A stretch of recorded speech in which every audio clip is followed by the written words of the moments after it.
Okay.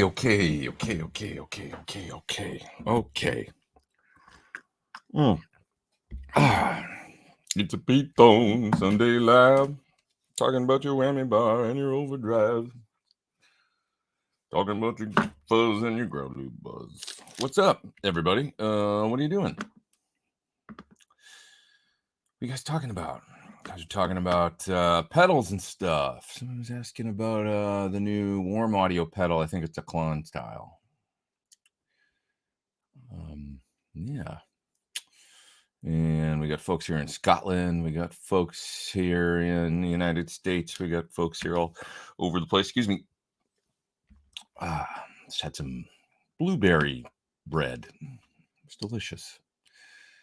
Ben's like to, he'd like to announce that he's having a Halloween group hang tonight.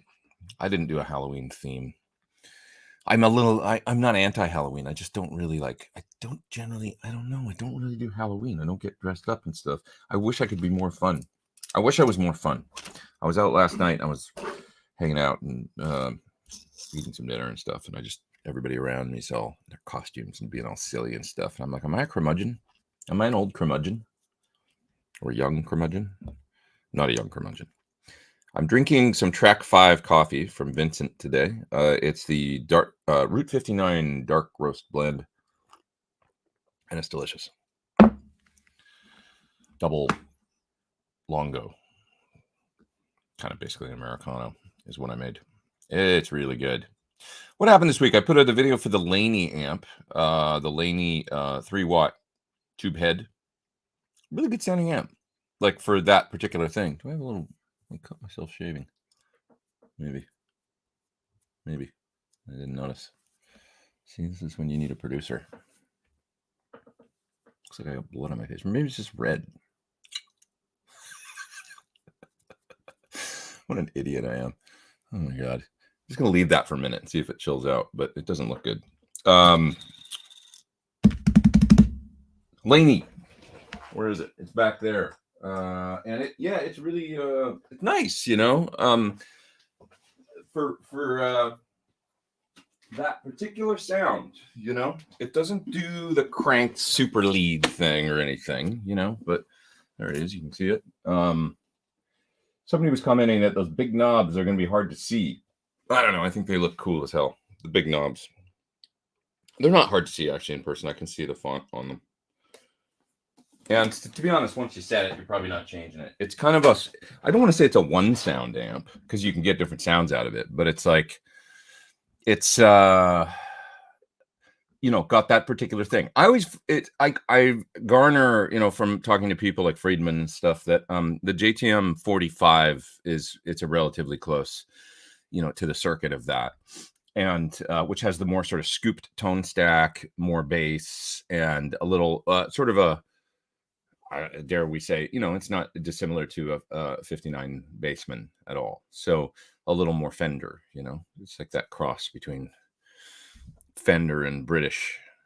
And so it does that thing, up to a point. You can get it up to like kind of Black Crowes and, that kind of distortion. When I say Black Crowes, I always think of that tone on like, twice as hard. You know what I'm talking about? That guitar sound. And that's the sound I think of as like, a 45 kind of sounds good up to that level. And then, beyond that, if you want more distortion, I think you need to change the spec of the amp or, hit it with a pedal.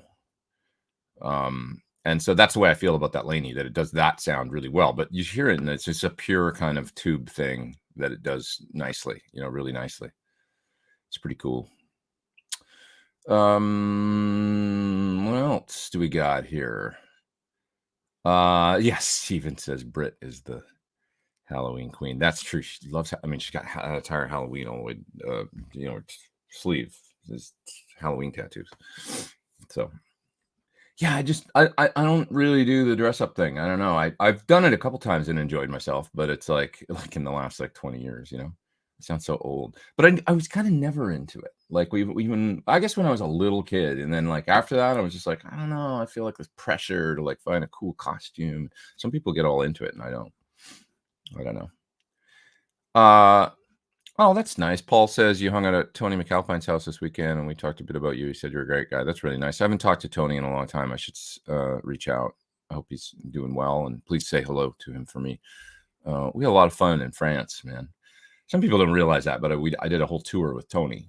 Like we were the two guitar players in band, Michel Polnareff's band in France in 2016, and you know, I was really the second guitar player in that band. I mean, Tony's very, very featured, and he's got, you know, a lot of solo spots, and he does this crazy thing where he's, you know, legato on the neck of the guitar while he's harmonizing on the keyboard at the same time.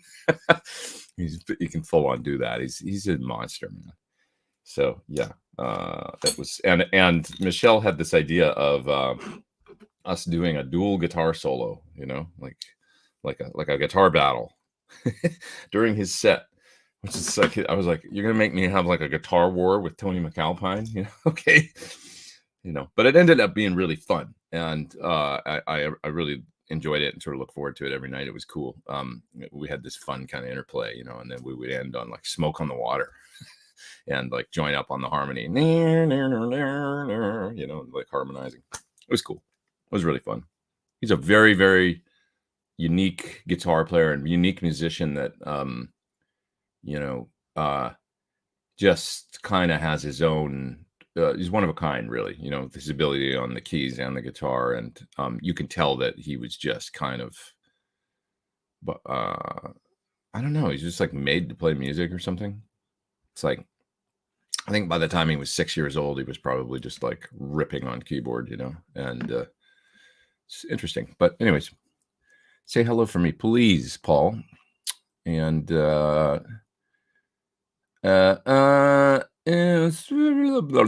else we got here? Any tips for cover bands that are smoothly transitioning into playing all original? I mean, it's just going to be a different venue, you know, for your gigs. I don't know if it's a matter of a smooth transition or when I was in a cover band that also played, I was in an original band that was trying to get a record deal, but we also played as a cover band. So, but you know, I guess that's the Beatles, right? Uh, I wasn't in the Beatles, but I'm saying that that's what the Beatles did. That's what Van Halen did, you know. I always say what's similar between, you know, the two similarities between Van Halen and the Beatles, or the I'm not saying this right. Two bands similar, Van Halen and the Beatles. They were both great cover bands, so they could play great and they could sing great because they played so much as a band, you know. So it's a great way to get good. If you only play out once a month, you know, with your original gig, well, we can only invite our friends once a month to see us, so we'll only play, you know, you're only gonna be so good as a band, right? But if you do 3-4 sets a night, you know, a few nights a week or 5 nights a week or something like the Beatles probably did, you know, 6 nights a week, you're gonna get good really fast and singing with one another. So it's a good thing. But I would just say the venues are different and stuff. If we look at Van Halen, well, I guess, you know, the way they would do it back then is throw in originals, I suppose, into a set full of covers. I don't know if that's really a thing anymore. It seems to me like if you're doing an original set, you're playing a different venue and playing a set of your music, a showcase of your music. At least in LA, that's kind of the way it is. That doesn't mean it's that way everywhere, but you know, here if you're playing in, you know, Covina or Pasadena or something, you're doing like a cover gig at a bar, you're probably not going to throw in your originals. You might throw in one or two, you know, but it's more like, yeah, we're coming into, you know, this club in Hollywood or whatever to do our original set or whatever. So that's kind of the way we used to do it too. We used to play the Troubadour or, you know, any number of clubs, you know, in Hollywood, invite out labels. Like that's the way you used to do it, get people interested, and, or, you know, music showcase kind of nights, you know. And some clubs are just geared toward original music and other ones are more the cover thing. Steven says, cool Taylor Hawkins shirt. Thanks. Yeah, I've told the story already after the show, but I was at the gig and I thought I got to pick up a shirt from this. And so I was in line and there was a guy that was like, hey, I know you. He watches this show, I think, and watches the channel. And he said, I'm going to buy you a shirt. And he wouldn't take no for an answer. And he was so nice, you know. So anyway, if you're watching, dude, he's in San Diego. That's where he lives with his very nice family. And I met them all and they were really sweet people. So I always appreciate it, you know, little things like that people do that you know, you remember. It's like very, very cool. You know, I love that. you know. Anyways, what else? What else? What else? What else we got here? Jim's asking about packing guitars for shipments, Southeast Asia to USA. You know, I mean, it's amazing the way guitar companies ship things these days. They ship in cardboard boxes generally with a gig bag inside, you know, and they just go for it. And it seems like it generally works out okay. You know, where the guitar is inside wrapped in usually something, or it's inside a gig bag. I've even seen them shipped. I mean, when Dan Electro has sent me guitars, they've been just no gig bag or anything. They're in a cardboard box that's kind of got foam for the neck and the bottom and everything, and they're wrapped in a, you know, some sort of stuff, you know, and the guitar's in there and it's just in a box, and that's how they ship them. It's pretty wild, you know, box in a box. I guess at the bare minimum, maybe that's the thing, like a cardboard box inside a box. That's a shipping box with, you know, stuff on both ends, a little bit of stuff in the middle. I don't know, you know, I mean, if it was one of my expensive guitars, you know, I wouldn't go for that. I would, I'm a big fan of the SKB I series cases, so nothing's going to happen to it if it's in one of those. But they're about $300, I think. So maybe not quite, but they're not inexpensive, you know. If you've got a standard kind of molded case, you know, those ones like, you know, Fender and different people use for years, just the molded standard sort of case, right? If you take that and if you put that inside a cardboard shipping guitar box, like, you know, you would see guitars shipped to music stores in, I think it's pretty much indestructible at that point. I mean, not totally, but, you know, it's like if you've got a cardboard box that's got some, you know, I'm not a fan of styrofoam pellets, just crap for the environment, but you know, you could use other types of packing, I guess, that breaks down easier. You know, I wouldn't worry about it beyond that. You know, a box in a box or a case in a box, I say, or an SKB I series. When my guitars come back from England after a classic rock show, they've just been sending them. I mean, they probably get palleted and stuff, but they've been sending them all. I have a bunch of those I series cases now, and a couple old road cases I've had for years from A&S. I've got one from Gator that's similar to the I series, and it's really good too. They just put the UPS or the FedEx label right on those, and they FedEx them back to me. You know, they might pallet them as a big, you know, I'm just not sure, but generally all those things come back, and I've done that for a couple times now, and never had a problem, never had anything damaged or anything like that. You know, but the cases are killer. You know, so. Yeah. What time is it in LA? In LA, it's noon, 12:03. Let's see. What else are you guys talking about? Are you going to test different speakers when you do amp reviews? You know, it's just hard because it's like I've got one cab out there that's mic'd, and it's mic'd just the way I like it. So it's difficult, but I do want to do. I remember when I did these speaker videos for Scumbag, and it was like really interesting. And I learned a lot about H30s and greenbacks and magnet sizes and everything by doing that. But I remember doing it going, I never want to do this again, because it was like I was changing. The only way to really do it, to do a speaker demo, I guess you're not asking, you're just talking about using different cabinets, which is an easier thing. But it's just the length that I went to do the speaker demo. I had a 212, and I was switching the speakers out of the same cabinet and trying not to move the cabinet on the mics. I wanted to keep the mics stationary and just take the speaker out and put it in. Because if you move mics even a little bit, it changes the sound so much. It's wild, you know. So, but anyways, I was like, this is such a pain in the ass, like reloading speakers every time and stuff. It was, but I would like to try some Fanes, those new Fanes that, you know, I don't know if anybody's using them OEM or anything, but like Fryette uses them. I know that, and he likes them. And Friedman says good things about them. I can borrow a cab from Fryette, I know, and try them. So he's got a 212 with some. And I would like to listen to them. I like to try different. I mean, speakers is such a big change, you know. Moving mics on speakers is a big change, and speakers is a big change. So, you know, it's definitely, I'm interested to see what else is out there. But I do love my cabinet. It feels like home base, you know. It's just good G12 amps. So, you know, that's You know, you can try different things and stuff too, is the other things over the years and stuff. And then tend to find it's like, I just keep coming back to what I like, which is the good old, you know, G12M. Feels like home. It's like a comfy pair of shoes. And and then I know what's going on with the other stuff in the rig, like different amps or different pedals. It's like, because other things remain consistent that I'm very familiar with. And that's a good feeling, you know. So once you know what you like, I guess, you know, it's like, um, yeah. What type of power tubes are in it? I think you're talking about that Laney amp, LRM guitars. It's a 12BYH7 or something.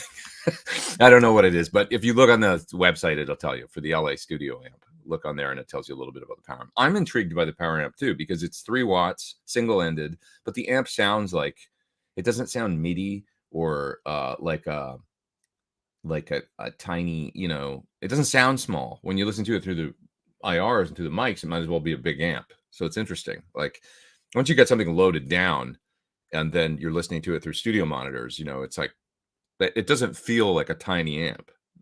You know, it sounds like, well, yeah, that could be a big head loaded down. And then the way it's coming, it sounds like a JTM 45 to me. It really does. You know, so that's the color. So yeah. Somebody says for Halloween they're dressing up as sexy Santa. It's not Christmas. And yeah, I remember somebody, oh, maybe it was Tommy Lee, like a couple years ago on Instagram or something, was like, what the hell is going on with Halloween and all the girls just dress up sexy now?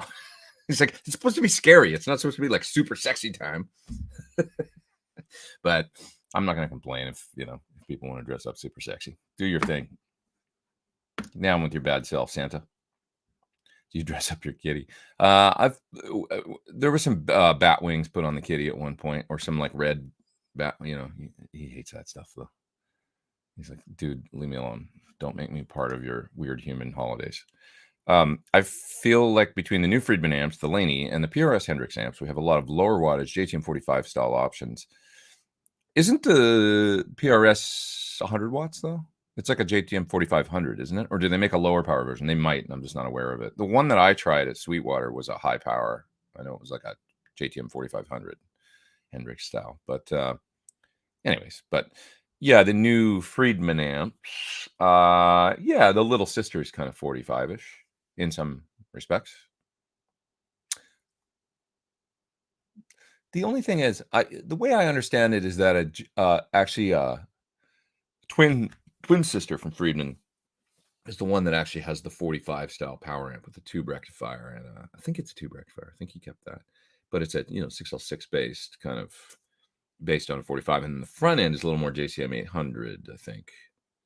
But there's sort of similarities with 800s, with JTM 45s, different things. But anyway, yeah, I get your point.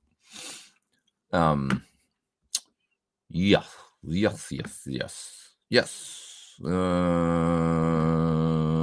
Thanks to whoever it was who mentioned the band Sloan, probably me. Always on the lookout for new stuff, and they are a great find. They sure are, aren't they? I love Sloan. Great band. Any thoughts on Kingsley preamps? Have a couple and use them with the Fryat 50 watt. I don't know about them. I haven't tried them.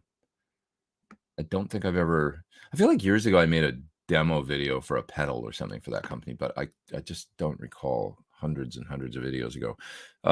Putting together a couple parts of caster, says Richard Stratton. Tell you what pickup wiring do you prefer? Treble bleed. I like the treble bleed. I like the standard Suhr, whatever he does, cap and resistor. I'm not sure the exact formula. I'm sure you could find it online, but I do like that, and that's in my signature guitar. I just keeps it consistent all the way down. You know, it's very transparent sounding to me the way it rolls down, and I'm used to it now. So. And other than that, I standard wiring, with the basic combinations of the pickups that you would expect. But yeah, I'm a treble bleed fan for sure. I will say on the Strat, I do like the bottom tone control, the one closest to the output jack, to be on the bridge pickup, not on the, you can either do neck and middle, or you can do the bridge and middle, or bridge and neck, or whatever you want to do. But I like it on the, I never roll down the tone control on a Strat neck pickup ever. It's not something I've ever done. So, and rarely would I ever use the other one on the middle. So it's just like, I have one guitar, the green guitar. I have the Cadillac green one, that the neck for my new Sig was based on. Cadillac Greenster that's just a volume and a tone, and that tone is wired to the bridge pickup only, and so it's like I can roll down the bridge, and then the other pickups are wide open. You know? So, yeah. Yeah.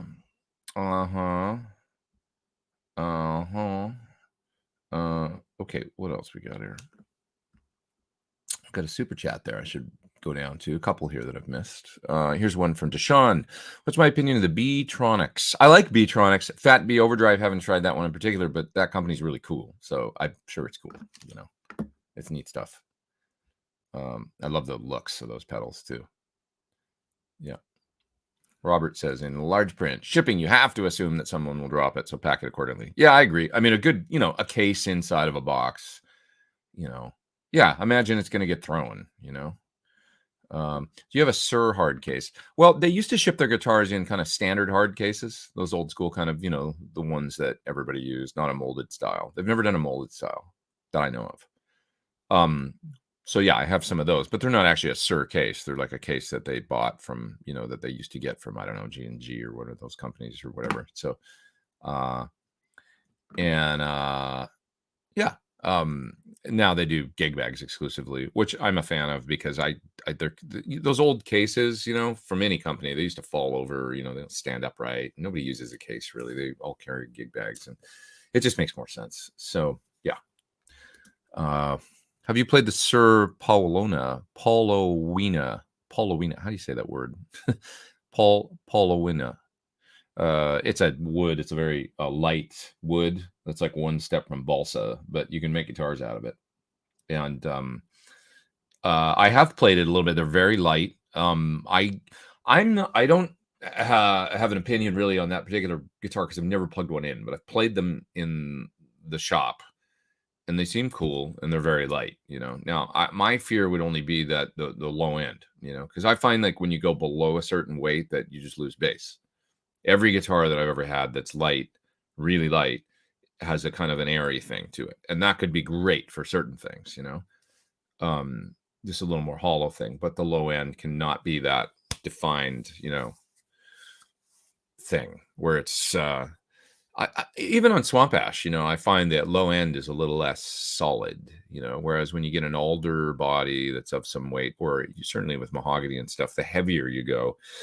My 10-pound Les Paul Custom, or 10.5, has this deep solid bass, you know, that is, I'm not saying every heavy guitar has that, but it just seems like it defines, like there's a more defined fundamental low thing. So that's the only thing.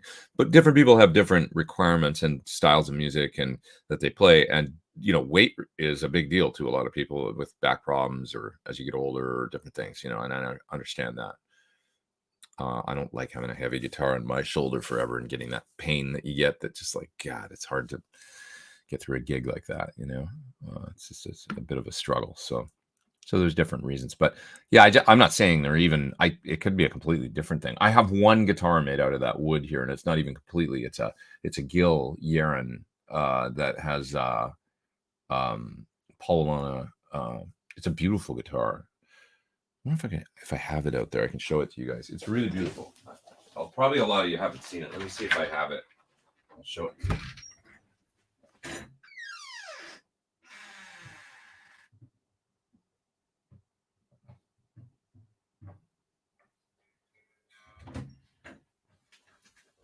Here it is.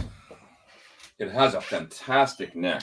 I have 3 Yerens, and out of all of them, this one I think has the neck that is the most. Look at that thing. It's really pretty, right? So this is a Yeren bone. That's what he calls this one. And that Brazilian board with all that, it's pretty badass.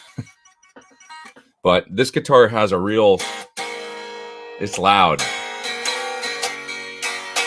So what's going on with it is he hollowed out the body.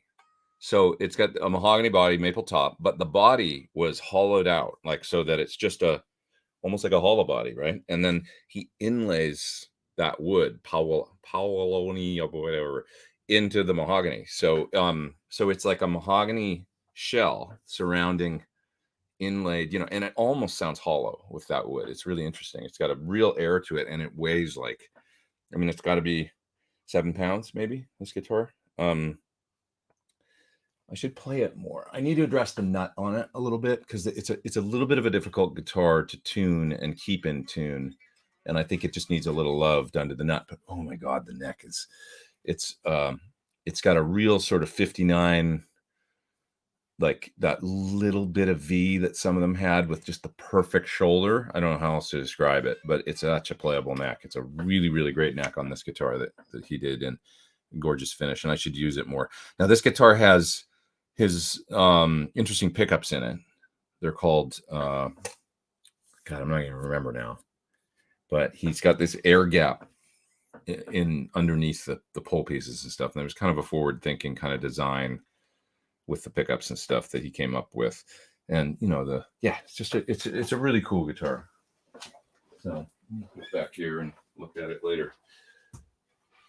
It's just a little bit of so the tone, airy, you know, it's airy, and it's a little light, I would say, in the bass. It's a good tone, but I would pick it up more when I'm going for maybe what I would think of as a bit more of a Gretsch, you know, duo jet or something, you know, that sort of sound, as opposed to like a Les Paul thing. I think that is what I would use it for, and what I have used it for a little bit more. You know, when you want a little more air or a little, you know, more jangle or something, it seems to do that well, you know. So yeah, really like my I have another one here, the black one that you've probably seen, that I'm going to use, I think, for this gig coming up.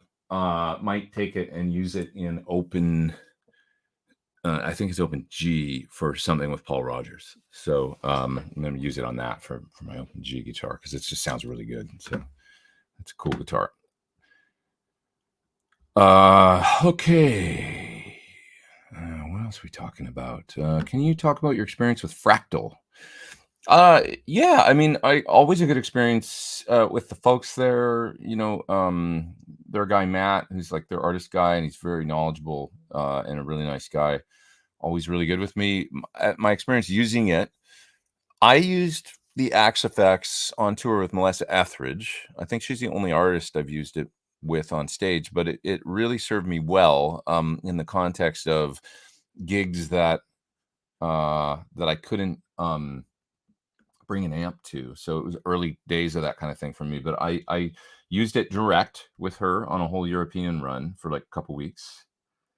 I also, and I did that more than once, a couple tours to Europe with her where I would take the Axe Effects and use it.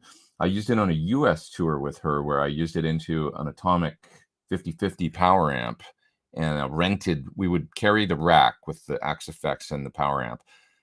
You know, that was moving around with us, but then we would rent cabinets, and I would have a cabinet on stage, Marshall cabinet, powered by the Axe Effects and that power amp. And then I also had IRs going to the PA. So that kind of rig that I just did with the Quad Cortex, I was kind of doing 10 years ago with her with the Axe Effects. So and it worked great for that.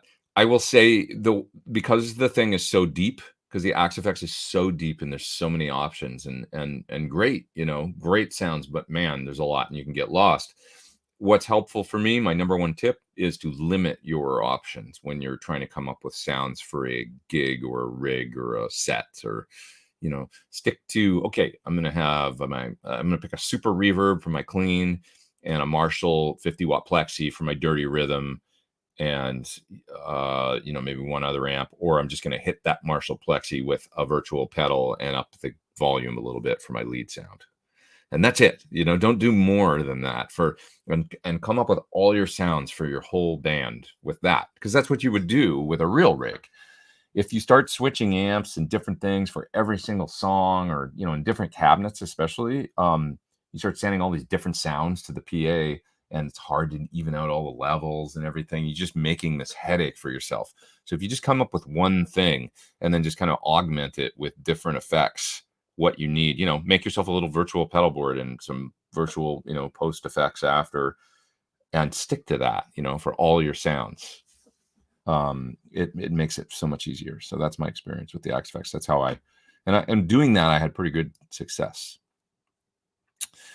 Buying used 212 cab from my SV20. That's a little Marshall Studio Vintage. I think that's what they call it, Studio Vintage, right? It has a Celestion G12 T75 and a Legend V1216. I'm not a 75 fan really, but like for that amp, I'm not familiar with that. The Legend V2. What's a V12? Oh,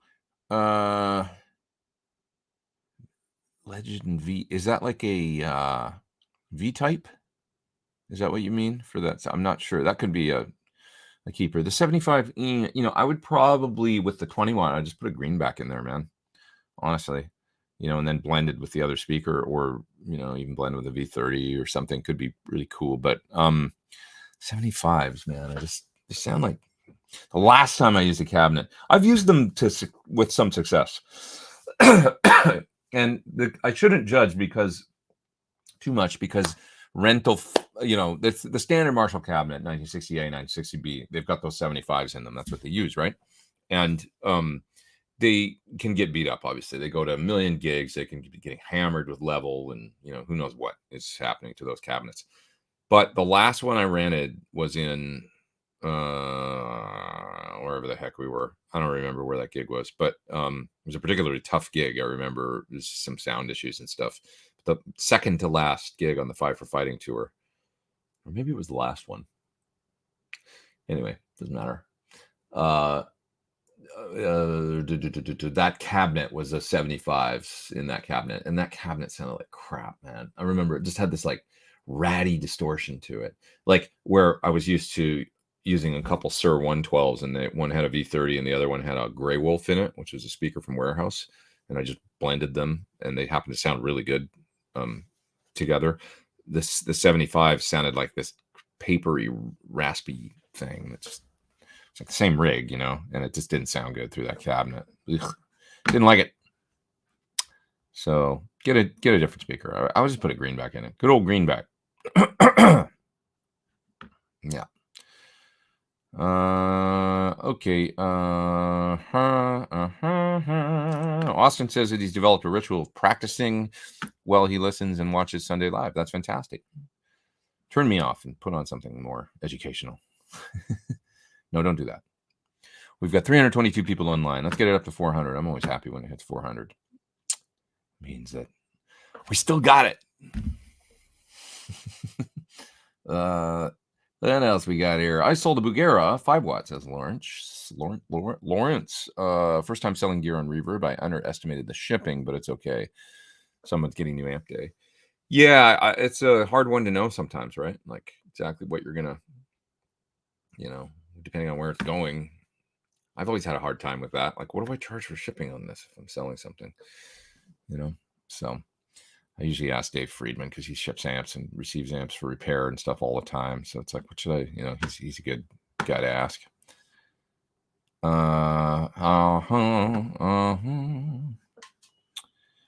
Isn't Sloan a town in Nevada? Sloan is a band from Canada, but it might be a town in Nevada.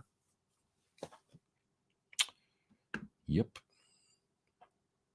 Let's see. Sloan was Ferris Bueller's girlfriend. That's right. Yeah, she was cute too. Remember? Real cute in that movie. Mm-hmm. Yeah. Good old Ferris. I just got a Jet City 20 head to screw around with while amp is being serviced. They're pretty good, those little Jet Cities. The little Soldano based jobbies were cool. Yeah. Okay. Sorry, I'm saying a lot this week, and I hate that. Jimmy James says, "Do you have a recommendation on a preamp tube pedal for a solid state amp?" Tube preamp.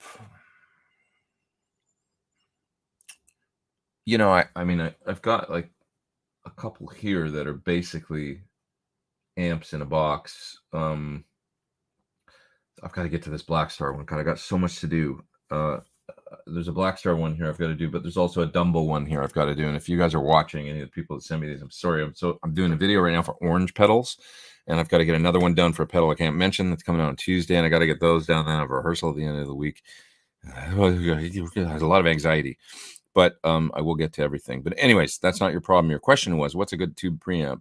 This Dumble one looks really cool, but it's a big, like it's a full-on tube preamp, you know. You're probably thinking about a smaller pedal. Oh, you know what? Try the Space Charged from Crazy Tube Circuits. It's got a tube in it, and it's got a really great sound, really cool sound. It's a little small tube, I think, that's in there in that pedal. Look at the Space Charged from Crazy Tube Circuits. What else? What else? What else? Tube preamp pedals. Anybody got any ideas? Anything with tubes in them? The Hagerman, they had one that I did a video for a while ago. It's got a 12AX7 in it that sounded pretty cool to me. Go back and watch that video. Hagerman, there was a boost that I really liked to just kind of hit the front end. The Marty Friedman pedal, there's a tube buffer pedal that you could get that one was a boost and one was a buffer, I think. And they are made by a company in Japan. So you could look at those and see if you like the sounds in those videos. Looking for recommendation for compact studio monitors. The little IKs, you know, I'm thinking if you were talking about travel or, you know, quite small, those little IK, I think they're called iLouds or something. Those are cool. I'm a Atom fan. I just like them. I'm used to them. I'm used to the kind of particular kind of top end. So I've got a pair of those T5s, I think they're called. They're not big, but they're not tiny, you know. But look at those. They're that maybe, you know, if you're talking about just kind of a standard, you know, bookshelf speaker size studio monitor, they're a 5-inch. So look at those Atom T5s. I like them. I got them at home. I had a set of Dyne Audios that I was never crazy about. They always just kind of sounded a little flat to me. Like the studio monitor is supposed to be flat response, but maybe too flat for me. The top end just sounded too relaxed on them for me, where, you know, you might tend to mix a little bright, and also the mids, I don't know, there's just something about them. So anyways, I went on and I just bought a set of Guitar Center of these T5 Atoms, and they sound a lot like my A7Xs, which are about 1,500 a pair that I have here. You know, but they're only like, they're half that, I think, for a pair, or maybe a little less. So check those. And then, yeah, the little travel, like on tour buses and stuff, or on tour, I've seen people use those iLoud, you know, and they sound damn good to me, the little IK multimedia ones. Modern Vintage there with the super duper chat.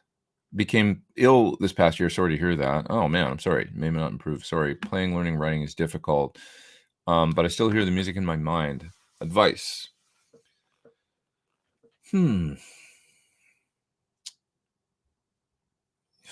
you can work with some friends that, you know, can come over and help you to kind of realize your vision. You know, when I think of that, I think the most extreme example I can think of somebody that, you know, is suffering with condition and then still seems to manage to muster up the ability to make music, which is incredibly inspiring and it's just inspirational, is Jason Becker, you know, who that guy is just a wow, you know. I mean, the fact that most people with that terrible disease that he's got Lou Gehrig's, they don't live a long time, and you know, he's with us and he's still making music, you know. So it's amazing how he does it. It's super inspirational. But I know that's, you know, that's not gonna be everybody. They're not gonna have that, you know, these things affect everybody differently, I think. So, but yeah, I don't know. I mean, I'm really sorry to hear that. And maybe my only suggestion would be, maybe you can have friends that can come over and kind of help you to realize, you know, you know, develop some sort of creative relationship where somebody can help you get some of these ideas out, you know, even if it's like you're singing the melodies or groove ideas or something, and they can help program some drums or play some drums or something to lay some things down, and, you know, you can get your creative, you know. But yeah, sorry to hear that, man. I was looking for a Cocoa Boost, given your recommendation. They don't appear to be available in Europe. I was considering the superconductor. Superconductor is really good. It doesn't have that particular mid boost thing, but it does a great treble boost, which is great. And it's got the Echoplex. I mean, yeah, I bet you'd get it and find good use for it, you know, even though it's not exactly the same pedal. Superconductor I really enjoyed. That's a Crazy Tube Circuits pedal. Yeah. What else we got here? Let's see. Jeff says that he picked up a Suhr Riot Reloaded. Cool. Holy cow, that's a great tone. Really good tone. Replaced all my distortions outside of the dirty channel of my Carbon Legacy. Yeah, the Riot pedals, the regular one and the Reloaded and all that are really cool. Really cool. Yeah. I did hear about this, that the Dead Kennedys drummer passed away. I was sorry to hear that. It sounded like it was a freak kind of accident or something. It was really too bad. So I just saw a little bit in the news about that. Sorry to hear. Any opinions on Origin Effects Revival Drive Hot Rod pedal? Yeah, I did a video for it. It's cool. All those pedals are really cool. They're very unique. Nothing does what they do. The Origin Effects Revival Drive series of, where they're kind of mimicking an amp, really. And then they've got voicing options for depending on what you're going to run them into, be it a power amp, be it an effect return, be it the front end of an amp, and you can kind of revoice the pedal. And they've thought very methodically about how to do that, and they're cool. They're really good. I did a video on it, so you can check out my video if you like. I think I'm pretty far back in the chat, so yeah, I'm really far back because I know you guys are talking about the yarn here. Atomic Punk saying, "Wow, that is loud." It is loud acoustically. The guitar, it's got a lot of ring to it. Why can't Les Paul bodies be made out of one piece of wood? Well, some are, maybe. I mean, you got your mahogany variants that would be like for example, Frampton's. It's probably two pieces, but his main, the Phoenix Les Paul, that's a mahogany Les Paul. So yeah, there are those that are just it's just generally I would say that they're probably not all. No, I mean, they're not all two piece. I mean, like a lot of Les Pauls are one piece. So the backs, when I think about it, so it would stand a reason that there's Les Paul customs out there that are probably quite a few of them are probably one piece mahogany. Yeah, and not all Les Paul customs are just mahogany. Some of them have maple tops, so it's weird. It's like I never know like how would you know when they're painted? It's like you don't know, but. What do we got here? Have you ever tried a budget attenuator like the Bugera passive attenuator? I'm not really a fan, first of all, of the kind of like attenuators that are the traditional, anything that's based on kind of like the passive, suck the juice off the amp and then send some signal out to the speaker. Never sound as good to me, except for this one. The Phantom from Faustine, that they were quite expensive, and then you can't get them anymore, so forget about that, unless you find one used or something. But it was really good, pretty transparent down to about -10. Worked really well. That is kind of an exception because there ain't many out there. The old Kelly attenuator, which was kind of an L-pad style based, worked really good too, and it had a foot switch where you could switch it up to full power, and so you kind of use it as a solo boost. It was cool, but for the most part, I'm not really a fan of that. I think the load reamp thing that Fryatt's got it in his power station, and it just works so much better as far as a transparent load reamp that you can voice a little bit, and then like it's got an effect loop, and so you can add post effects. And there's just so much more you can do with that design. And it's really about the same money as any decent attenuator. Now, the Riveras were okay. The Rock Crushers, I tried one I didn't like, and then the one that I did a video for, which has the EQ and everything on it, that one works quite well. Sound really quite good. The budget stuff, I mean, I don't know. I'm reluctant to recommend, because most of them I just don't like. They all kind of do this mid-rangey thing and then have a dulling of the top end, even a lot of the expensive ones. So it's just never been my favorite way to do it once the load reamp thing reactive load reamp thing. There's something about the technical, like if you've got a passive attenuator and you're basically trying to suck some of the power off the, and then send some of it through to the speaker. So you're putting this thing in between the output transformer of the amp and then what's getting to the speaker.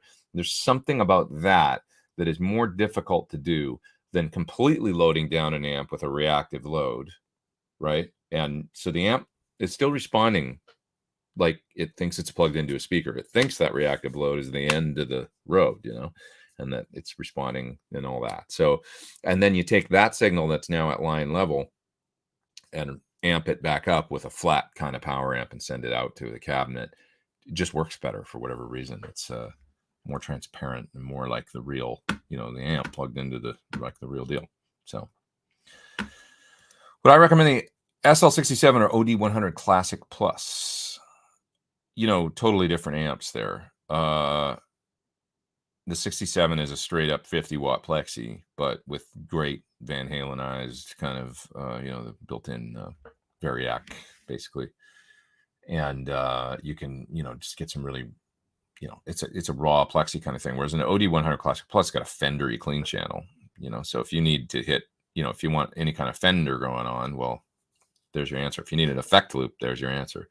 If you want a gain channel that's kind of modern, well, Classic Plus actually was the Classic Plus was the closest to my amp, to the PT100 before the PT100.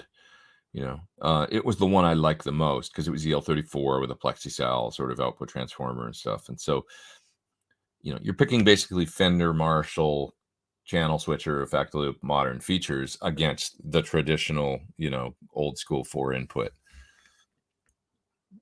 If you love 50 watt old Marshalls and that's all you need, then go that way. If you want an effect loop and you need a Fendery clean and you want some channel switching, go the other way. Okay.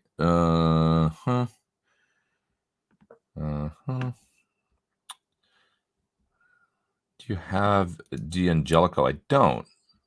I met a guy from D'Angelico when I was at 30th, what's it called? 30th Street Guitars in New York City. And there was a guy that was the artist guy for them that was in there just a couple months ago when I was in there in September. Nice guy. But that's as close as I've ever gotten to them.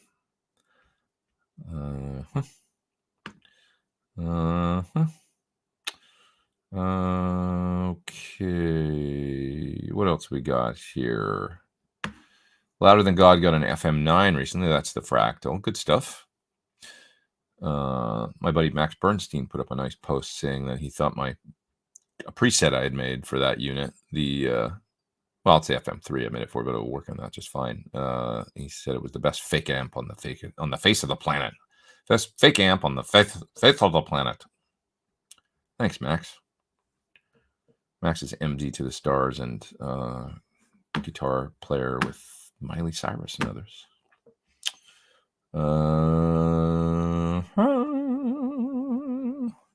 Richard says that Melissa has some great shows from her home studio. Yeah, she dived full on into doing that during pandemic times and got it all together. And kudos to her because it's cool. Have I visited her studio? I haven't, but she's visited mine. She was here a little while ago, maybe almost a year ago now. But she put together a new pedal board and she's using PT15 and stuff too. Although I don't know if she uses her Badger a lot too. I know that she just likes it, I think. So, but anyways, she's still in Surland using the stuff.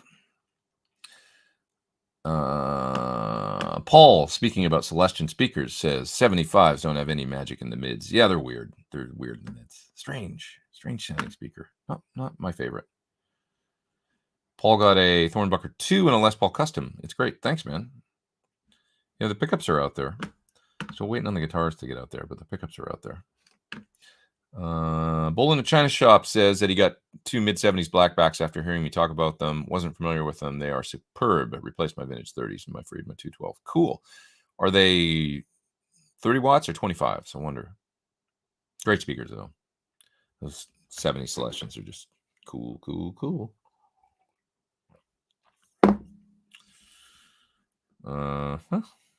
All bass and treble on the Celestion 75. Yeah, just weird. Ratty.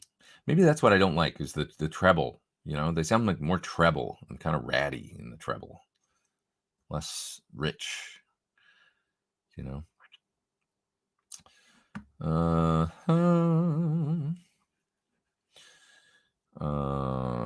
Pete Thorn rates your rig. I guess somebody's doing that already. Somebody mentioned that it was, maybe it's Rhett or something has videos where they're doing a rate your rig thing.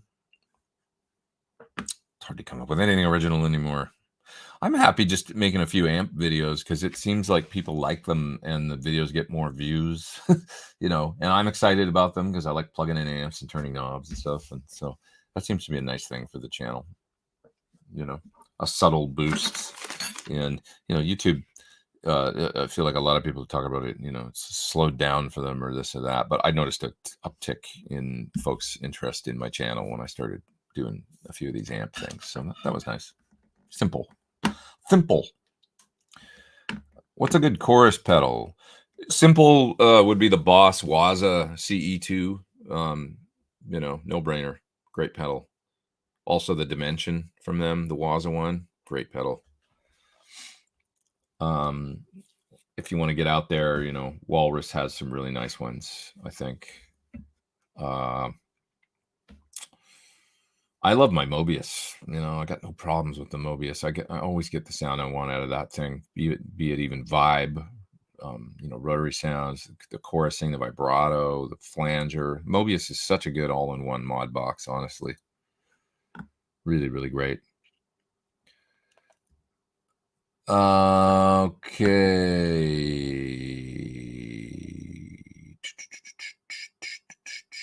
I'm pretty far back in the chat, so I'm going to scan down here, you guys. And thank you, Paul, for that super chat. You guys are too kind. You're keeping the coffee fund going. I'm just going to kind of try and go faster and get to the bottom of the chat here. So if I miss a question, which I'm bound to miss a ton, ask again, please. I have the Marshall Super Lead looking for a Friedman PT20 version 2. I shouldn't call it that because it gets confusing because of my amp. So that's a little point of contention, actually, but not really. But anyways, yeah, Friedman Pink Taco, we will call it. Is the Friedman too similar to the Marshall Super Lead to have both? I don't think so, because it's a much more like having a modded Super Lead. So you're gonna, you know, the Super Lead is gonna be vintage style, and then the Pink Taco is much more like that Jose kind of hot mod, hot harmonics, high gain kind of thing, you know, in my opinion. So it'll be be like your vintage and your modern version. Friedman Motor City Drive. Yeah, that was a cool pedal. The tube. I did a video for that a while ago. You're right. I'm forgetting a lot of tube pedals that I've done. Yep. Richard gives a vote for the Atom T7 studio monitors. Those are good ones too. Yeah.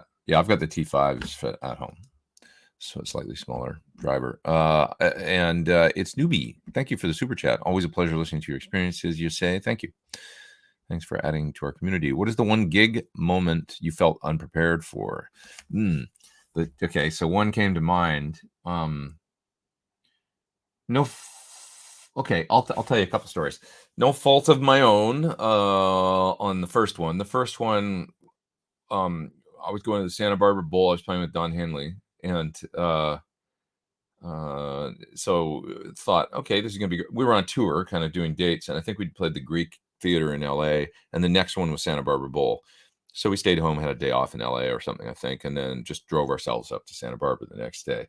And I remember my girlfriend at the time, she was going to come up and hang out with me, and I thought, oh, this would be great. We'll do sound check, then we can maybe even get down at the beach for a minute, hang out. It'll be great. It'll be a nice day in Santa Barbara. Well, we got up there, started doing sound check, and Emmylou Harris came to the sound check, and it's like, oh, yeah, we're gonna do this tune with Emmylou, you know, during the gig, and it's Emmylou Harris, you know, it's like, okay, what song is it? There's nobody told me. Oh, it's a song called, and I don't remember what the song was called, but they'd done it before, and a lot of the guys in that band are also touring Eagles guys in the Henley solo band, and a lot of them have been with him for a long, long time, you know, so many of them like 20 plus years, not me. So at this point, you know, I'd been with him a couple of years. That was it. This was back 2012, something like that. So we're gonna do the song, and it's like, okay, I gotta listen to it. Okay, what do I play? What do I even? Am I on electric? Am I on acoustic? And I remember I ended up using the Telly. I think it was on electric. And it was this song that was really cool, but it was intense.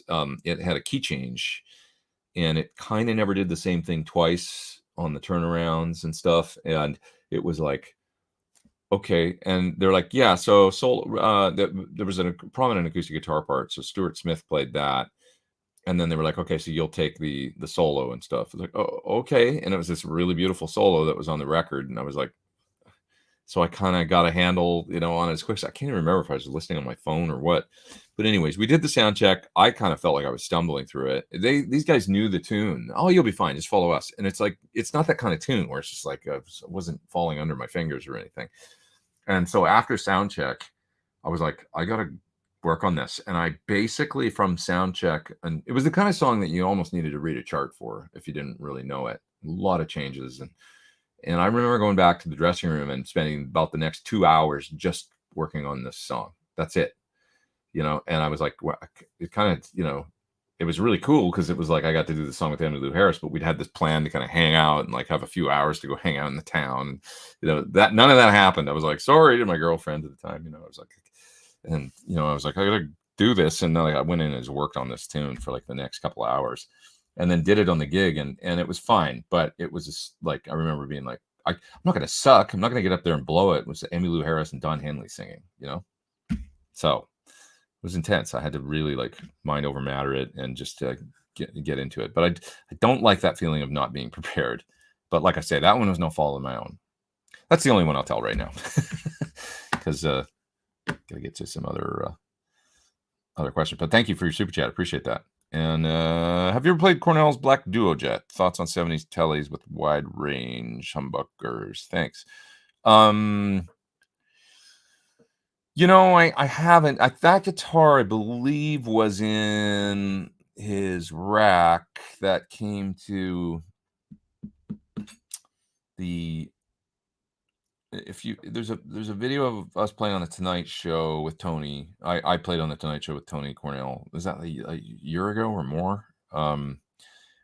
Doing Nothing Compares to You, and there's a guitar rack. You can see you'll find it on the Tonight Show website. There's a guitar rack there, and you can see all these guitars in it. And some people are like, "Wow, you sure brought a lot of guitars." It's like, no, those aren't my guitars. It's actually Cornell's touring guitars, and they're just left the way they were the last Soundgarden show.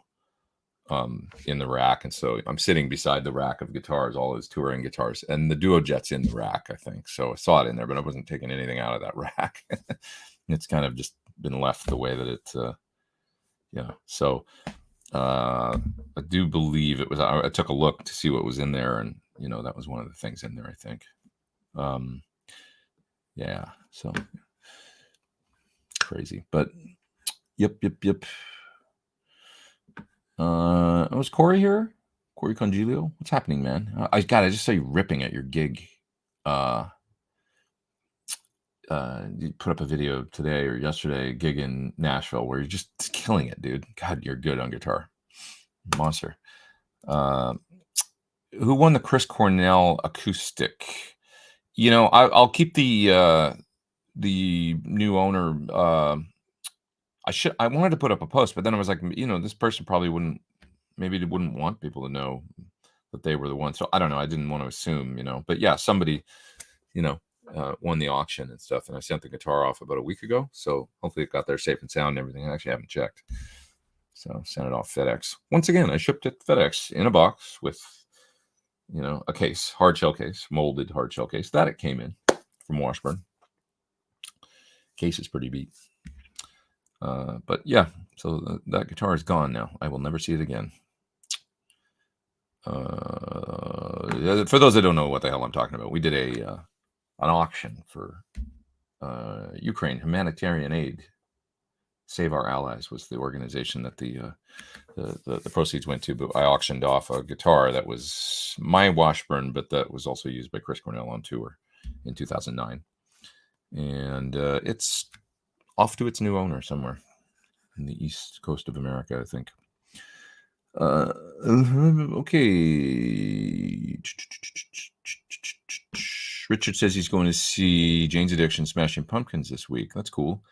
Yeah, I think Troy's filling in for Dave Navarro, right? With Jane's Addiction. Troy Van Leeuwen. He's a great guitar player. I remember that guy from 20 years ago. He was friends with, I think he toured with Failure, the band, great band, Ken Andrews band. That's my memory, that he was like a touring guitar player with them. And he was just kind of around in the camp of those folks, Ken Andrews. And I was working for Blinker the Star, which was a band that Ken Andrews from Failure produced, Jordan Zadarozny's band, blah, blah, blah. But anyways, I remember Troy. And Troy has done very well for himself. Queens of the Stone Age, etc. Yes. Okay. Some super chats. Thank you guys for all these super chats. Really appreciate it. Jason Becker, that's my homie. Modern Vintage, keep up the good fight, and be the badass you are, Pete Thorn. Thanks, man. Appreciate it, Joshua. And I agree. Keep up that good fight, Modern Vintage. It's not always easy. I understand. It's nothing like health problems to really bring it all home. What gauge strings are? I happen to have a set right here. Generally, I use these, the Primo Slinkies. Give my folks from Ernie Ball some props. Love these, 9.5 to 44. You can see there's many strings in the gauge or in the set that are in common with a regular 9 set, but they're in between 9s and 10s. I've become very accustomed to it, and I'm happy with it. At some point, I might just go 9 to 42. Now, on Van Halen guitars, I put the 9, 11, 15, 24, 32, 40 set, pure nickel, that Eddie used to use because it's cool. And it's part of the sound, I think. Recent played a Soldano SLO30 at an open mic, didn't touch a knob. It was the best thing I've ever played. They do have a kind of, the SLO is like an instant, like put all the knobs on 5, except for maybe the master if you don't want it to be really killing you, although it sounds good up there. But, and you'll get a sound that is like, like on the lead channel anyway. It's like, that's pretty much plays itself, kind of ripping. Alternative, inexpensive, the Jet City one. Do a little research. Jet City had an amp that was designed by Soldano, and it even kind of looks like a little baby Soldano, sort of, even though it says Jet City.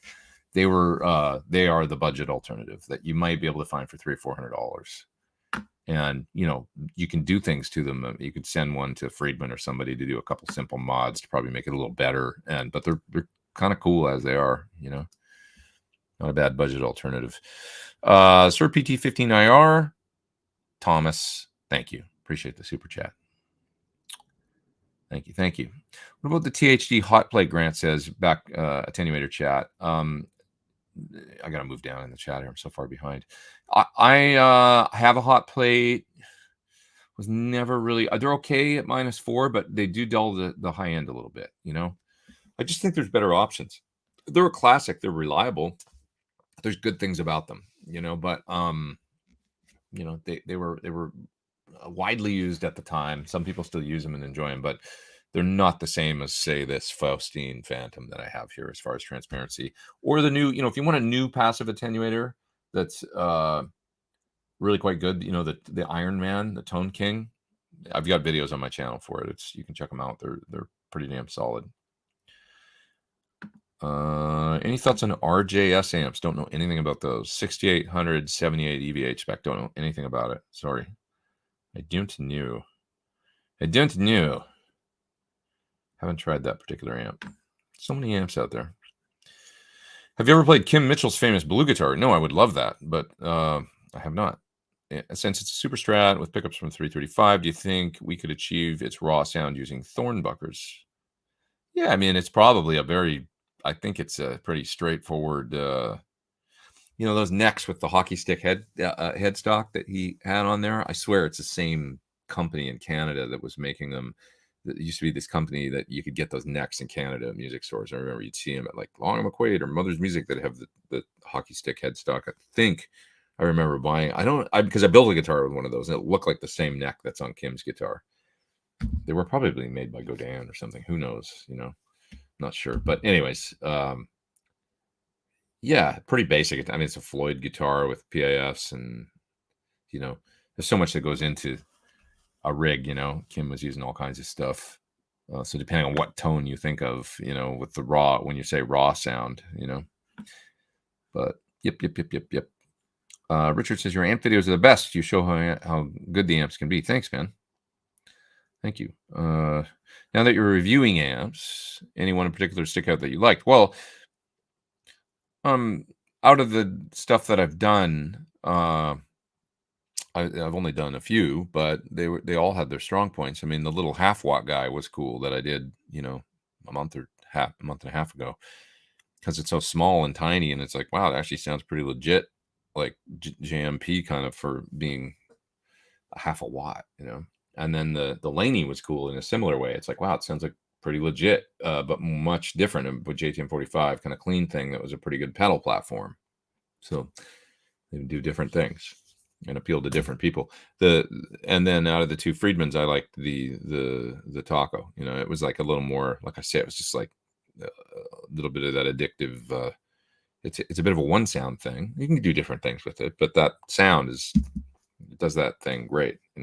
That high gain, early 80s kind of tone perfected sounded really good to me on that amp. So, and then the other one was a much more, sort of not as bright and a little, broader kind of sound. Oh, this fella loves his Sir Riot. Thanks, man. Appreciate that. So you dig my playing? Thank you. Yeah, it's good stuff. Good stuff. John doesn't like his MD 500. Is that the Boss? My favorite mod. I love Boss, but my favorite mod thing is the Mobius. What you say about compared to the real pedals, like the Mobius is the only, and it's digital, the only flanger I've ever been able to get so close to the EVH that it's like I use it here and people like, oh, that flanger sounds cool. Yeah, it sounds like, because I made a preset like 10 years ago where I was directly being the EVH flanger, and I was able to get it so close to be like, basically sounds like two different MXR pedals, the vibe always satisfying with it. When you just start directly being digital to analog, like, a phase 90, for example, it's really, there's something that the original phase 90s always have that's a little gushier and gooier and a little more analog mojo compared to most digital recreations of that sound. But even the Mobius does a good job at that. So it's like maybe not exactly the same, but it's like, it's really quite good. So as an all-in-one box,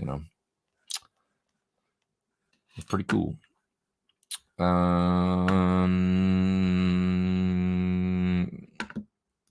Iona says, I like using chorus in the verse of a song, then turning it off for the chorus.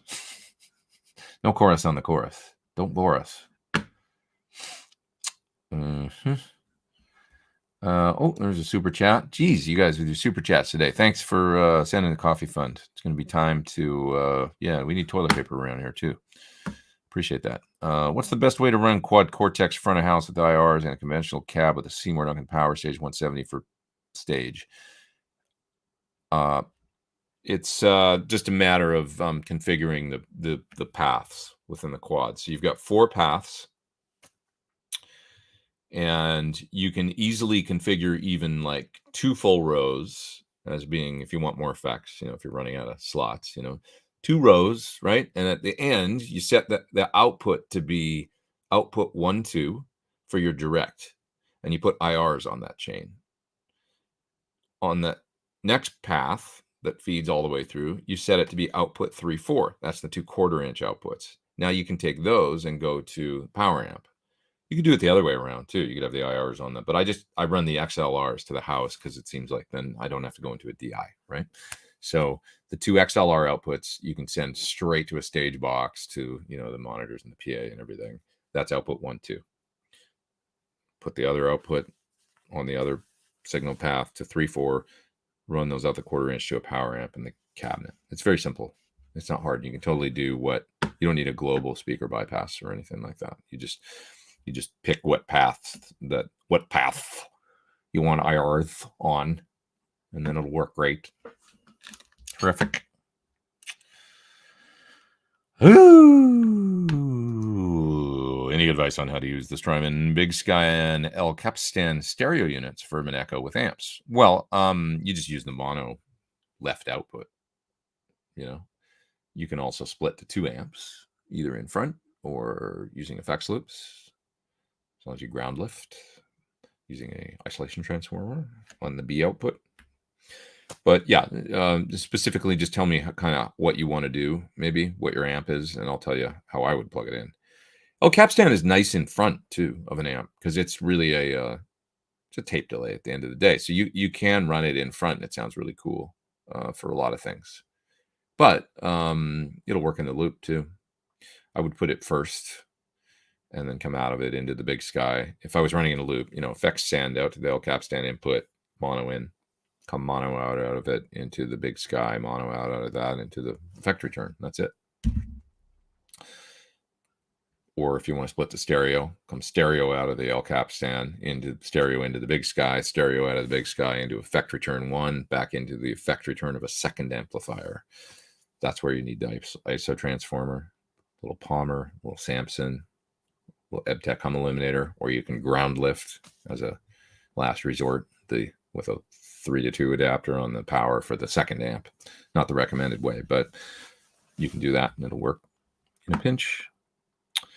Bello is in France, French fan. Well, you're French, but you might not be in France. But hopefully you are, because it's a nice country. I love that place. Miss it, and I had a great time over there in September.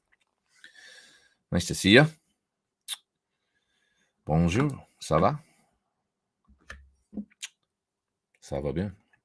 Et tu? Un café, s'il vous plaît.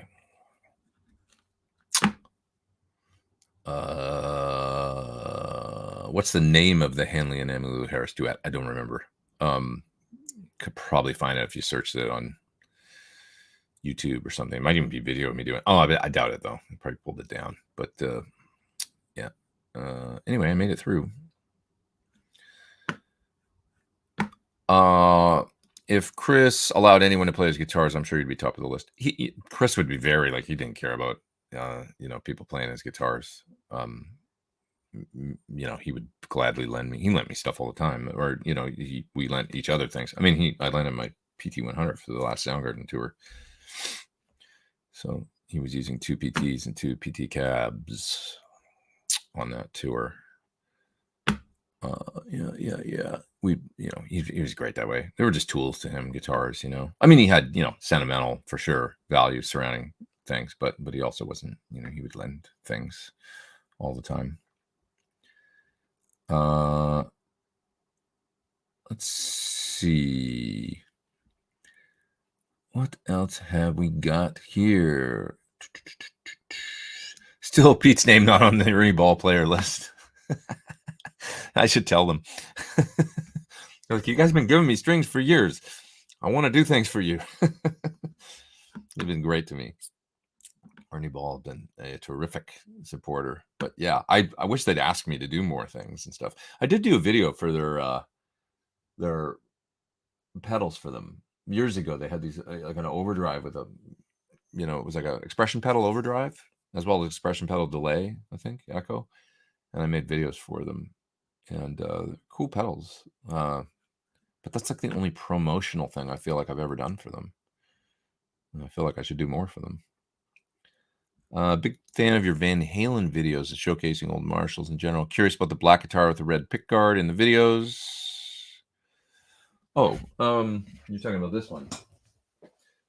This came off eBay. Shit.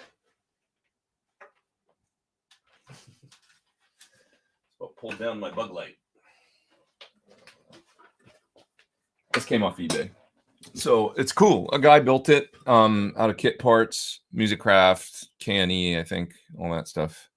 It's got a Frankie, neck on a bird's eye. Look at that fingerboard. Somebody was bitching about my fingerboard, saying how dirty they are. I'm like, hey, man, just because I'm working here. Yeah, but this thing. So it's heavy, hard ash. It's great sounding body. Actually, it's bright and aggressive sounding, and it's got an old German Floyd on it, old school Floyd. Has a Motor City pickup in it, and very distinct sounding. It plays really good. It's kind of a small neck, I will say. The frets aren't real big. It's narrow, but cool guitar nonetheless. Cool, super strat shredder, and it is cool looking. And I swear to God, I've played this in videos, and I think Charbel copied it, because you can see one of their new models has this exact aesthetic. Not that it's like super unique, but tortoise pickguard with a black body, and Floyd and all that stuff. And they've got one of these as one of their new. Yeah. So it's cool. I met the guy. I met him at NAMM. He came up to me and said, "Hey, like, I made that guitar that you bought." I was like, "Oh, cool. Nice guy. Cool guitar. Fun guitar." Ben says, "Let's get Pete to 200 likes." Thanks, Ben. Everybody watch Ben's Halloween show. He's got a Halloween-themed broadcast happening this evening. Check it out. Oh, yeah. Seth says, "I am your biggest fan. Give a shout out." Seth, I'm shouting at you. Thank you, sir. Thanks for being here. I appreciate you. I do. I'm far back in the chat, as always. What's a great way to pass your Sunday? Oh, what a great way to pass your Sunday afternoon. What's a great way to pass your Sunday afternoon? Watching Pete Thorn, Sunday Live. Thanks for being here. Drink coffee with me, hang out, shoot the shit. Thanks for being here. Do appreciate it. All right. Raxall says he's trying to eat better. And what do you eat to stay thin? Can't eat seafood. I don't eat gluten, and that's the big, because it makes me feel bloated. And that's the biggest thing that I think kept me from, as I age, because I just don't eat a lot of bread.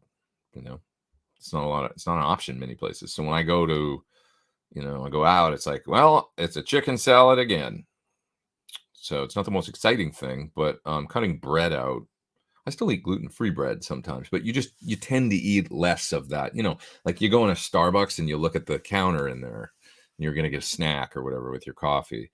People, I'll take the croissant, I'll take the muffin, I'll take the, you eat a lot of, like, it's a lot of calories, because that stuff just hits your bloodstream and turns into sugar pretty much. So I think just avoiding that. When I go into Starbucks, I look and go, well, the only thing I can eat in this whole damn thing is the egg white bites.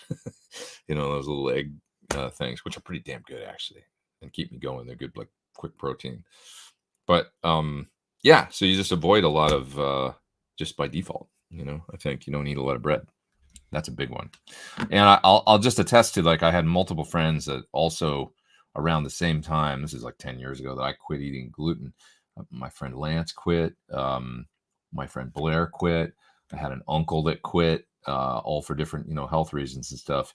And I watched them all drop weight, and they didn't do anything else. And it's not like they started working out or I watched them all lose like 10, 15, 20 pounds just by changing that one thing in their diet. So that's a surefire winner. Richard, thanks, man. Do you know when the Laney will be available in the price? I think Guitar Center has it. I've seen I saw it advertised on the Guitar Center website, I think. So let me see.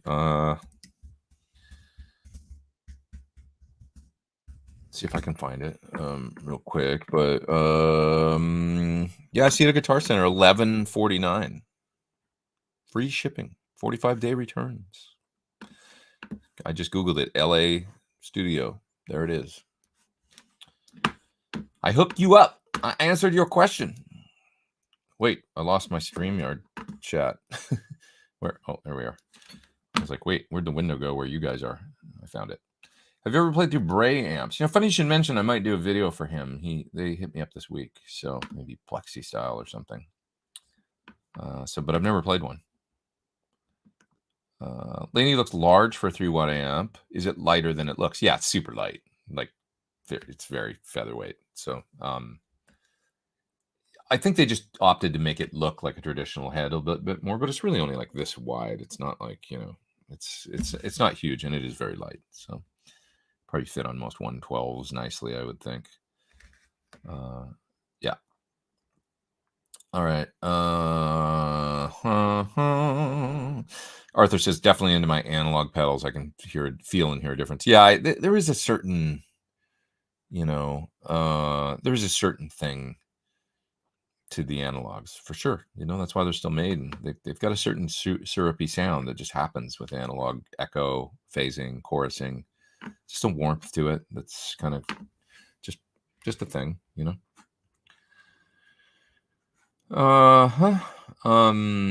When are you coming to Sweden? Visit Gothenburg. I would love that. You know, I love Sweden. Had a good time there. Only been there once, I think. Been to Norway so many times, but Sweden only once. What acoustic are you digging? I've got some Taylors that I just love. You know, these Builder's Edition 500 and 800 series guitars that are kind of look like J45s.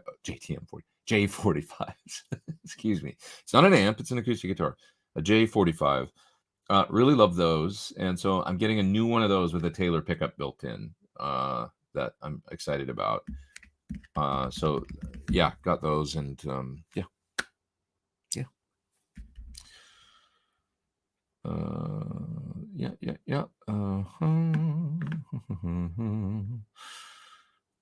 What else are we talking about here? Let's see. One pickup guitars look so rad. They do. I like one pickup guitars.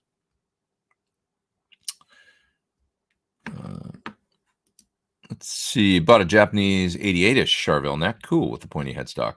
Great neck. Want to match it with a Warmoth body that I have, and be darned if it doesn't quite fit. Well, I guess you could.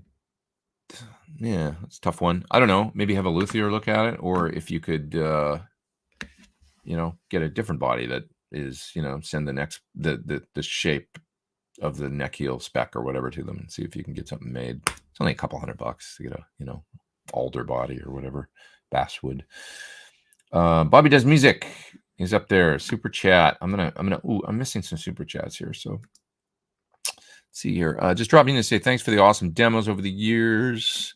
Blame your videos for my addiction to my Synergy preamps, Wampler Bell, and Rev Tilt Sean Tubbs overdrives. Hey man, if you're making music, I'm happy for you. Thank you. Thanks for being here. And the super chat. You guys are too kind. Trying to put together an in-ear monitor setup for a 5-piece. Any advice on Suhr versus Sennheiser versus Audio-Technica? So many options.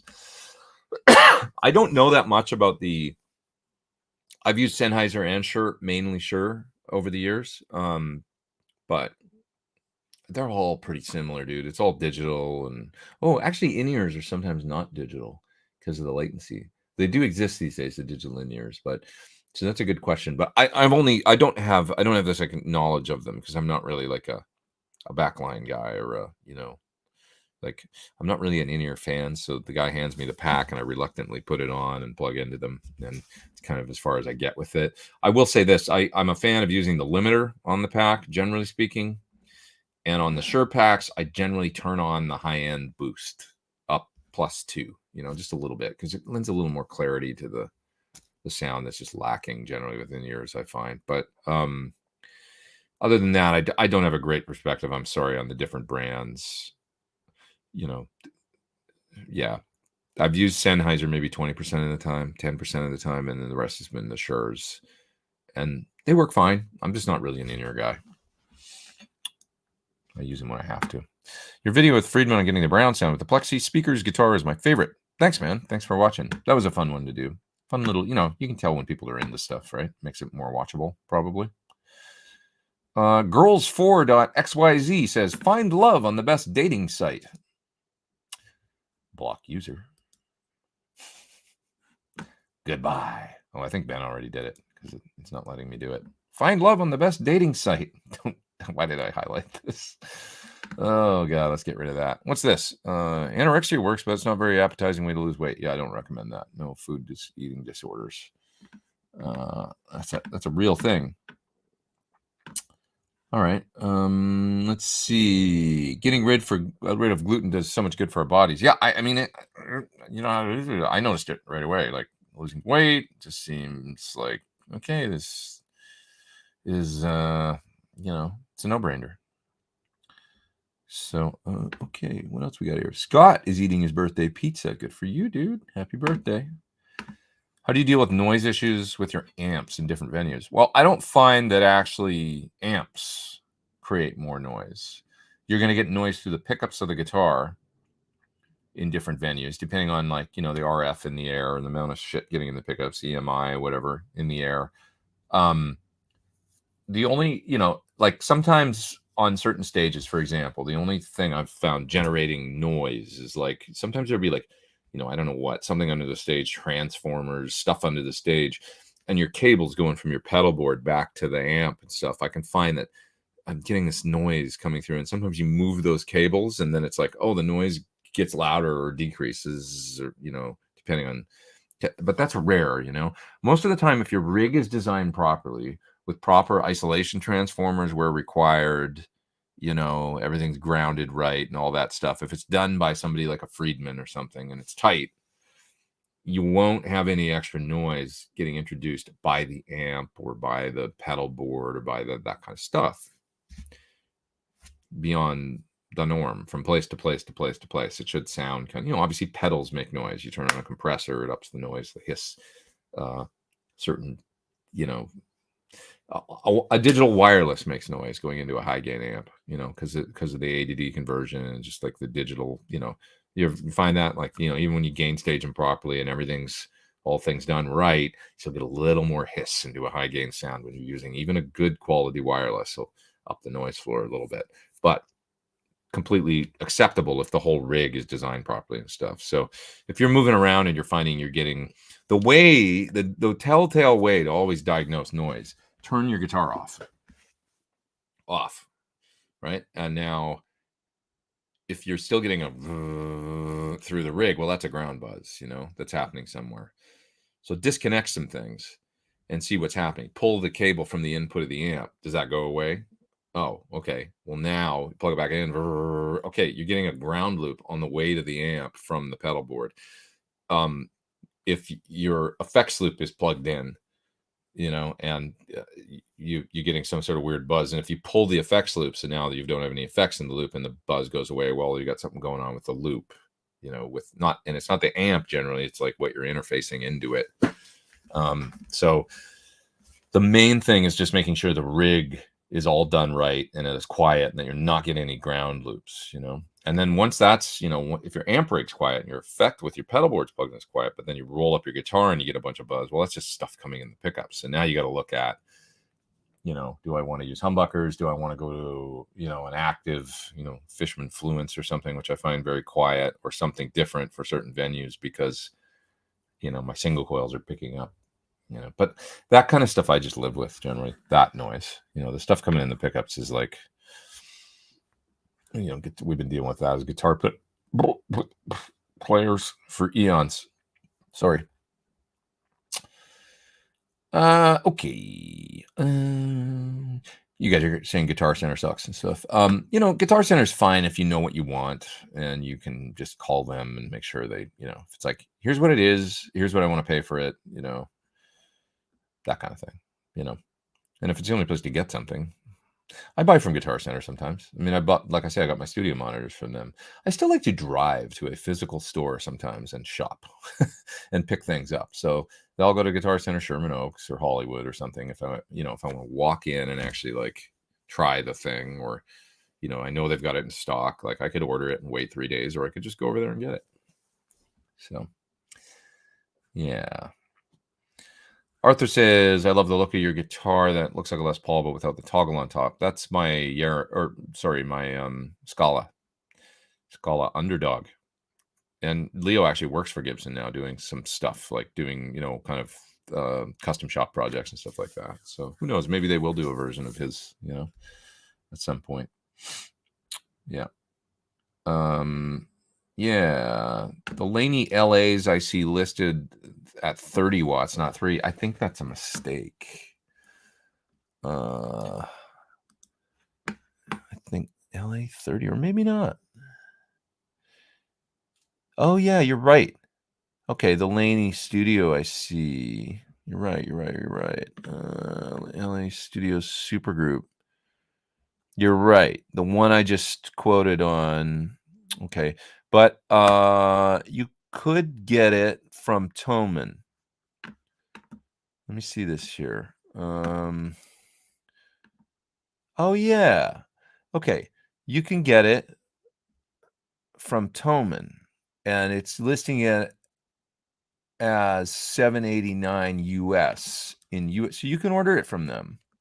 I don't know if they ship it from Europe or if they have an American distributor, but look for Thomann, Thomann music, and you'll see the LA Laney Studio Supergroup for $789. Inexpensive, I would say. 3 watts. Okay, so yeah, you can get it. Sorry about that. I didn't realize it said 30 instead of 3 on the one that I was quoting at 1100. So that's my mistake. But yeah, so Thomann, don't be afraid to buy from Thomann, because they're the basically the Sweetwater of Europe. They're a massive organization that is a very legit. So if that's the only place it's available through in the States, go for it and buy it from them. You'll be well taken care of and protected. I like the Thomann folks. I've been there a few times to their place. It's beautiful, their facility. Richard said Charvel heel is 2.25. Warm Moth does not do that width. You could just probably go to, hit up Musicraft or one of those other places that does bodies and talk, send them a thing and say, can you make something to fit this Charvel neck heel? They probably will. There'll be somebody out there that makes a body that works for that neck. Or you could look for one online. It's a Japanese, they got to be out there. Model 1, Model 2, Model 3. Those were the guitars, right? Model 1, Model 2. I think I had the Model 2. And my memory is that I had a Model 2. It was really cool. It was kind of a dark cherry burgundy color. And I think, because it was 2 humbucker, I think what I did was I had it routed for the neck humbucker, and then I put a switch in it and made it a 2 humbucker, it's basically SoCal, what you would see now, that style, with the 3-way toggle and all that. I don't remember what I did with that guitar. There's so many guitars that I had, and I can't remember what happened to them. I should remember, like, where did I trade it or sell it?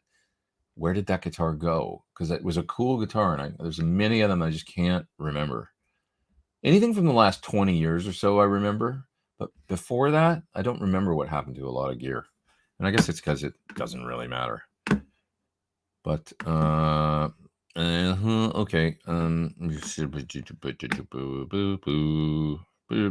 What else we got here? What are you guys talking about?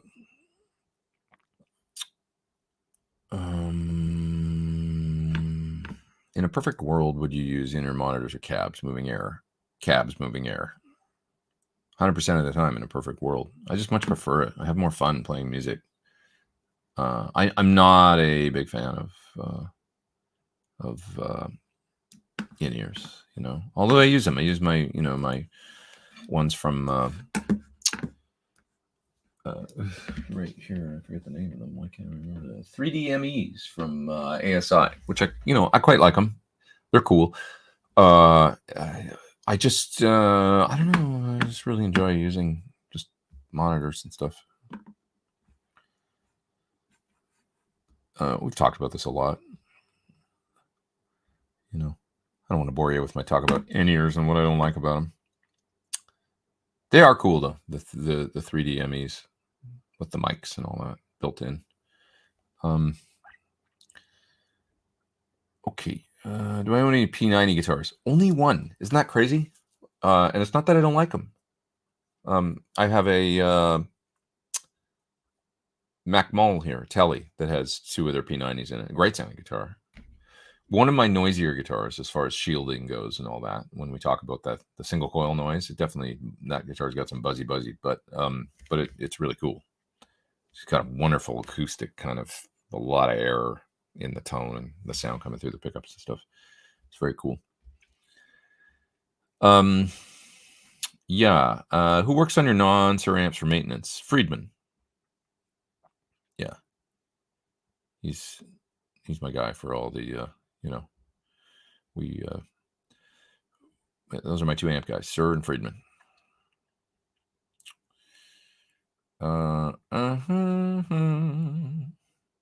Guitar Center is the Home Depot of music gear.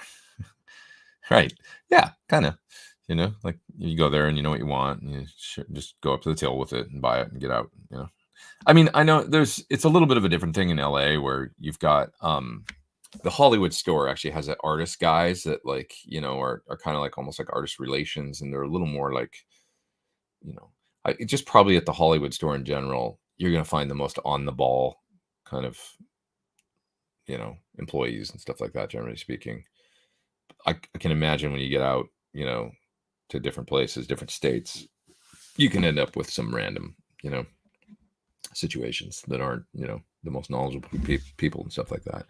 That's a problem with every business, though. Everybody's having a hard time hiring, you know, because everybody wants to be the pandemic really turned everybody into entrepreneurs and, you know, wanting to be a gig economy, you know, make my own way. I don't have a job. I'm going to go work for $18 an hour, you know. Why? When I can, you know, be on Instagram and I don't know. I think that's a thing, you know, or drive Uber or like, you know, and I kind of get it. I mean, I do get it, you know. It's a tough world that we live in these days, and many people are like, I don't want to spend all my time, you know. I do think it's like people need to, you know, get paid for like their work, you know, and like if you want to get quality people, you know. I've got friends that like my friend was telling me that his son in Brooklyn, he's like working at an ice cream place or something. He makes like $25 an hour. You know, I mean, he's like serving ice cream. Like that's what they have to pay. They can't get anybody to work otherwise, you know. And I like, hey, cool, you know. It's like, yeah, pay people for their time, you know. If everybody else is making money, and I guess it gets to a point where a business can't afford to do that, you know. At some point, if rent is super high and everything's super, you know, it's like, I don't know. You know what I'm saying? This is not about guitar stuff though, so let's stop talking about that. But yeah, but basically, like, you know, Guitar Center, those kinds of jobs. I mean, people, you see people come and go through it all the time. I remember, you know, music stores, man, when I was you know, like be the same guys for a lot of years, and there was opportunity to, you know, become a, you know, manager or like, and I guess that exists at Guitar Center too, but it just seems like the turnover was less. And now with sort of more the it is kind of like Home Depot or whatever, you know, it's a little more like that, you know. Maybe they need to make it a little more like personalized or I don't know. But also it's so easy to order things online through, I mean, Sweetwater. People, you know, the interesting thing about Sweetwater is like if you go to work at Sweetwater, it's a commitment. You're moving to Indiana and you're going to live at Sweetwater, like basically like in that, you know, it's out in the kind of middle of nowhere sort of. It's a little bit, you know, 10-15 minutes outside of town, but it's a culture. Sweetwater culture, you know.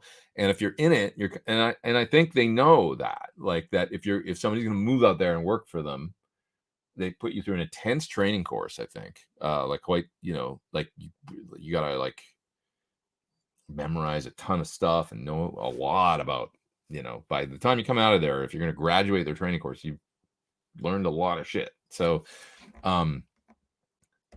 it's a different paradigm, you know, the way that they do it.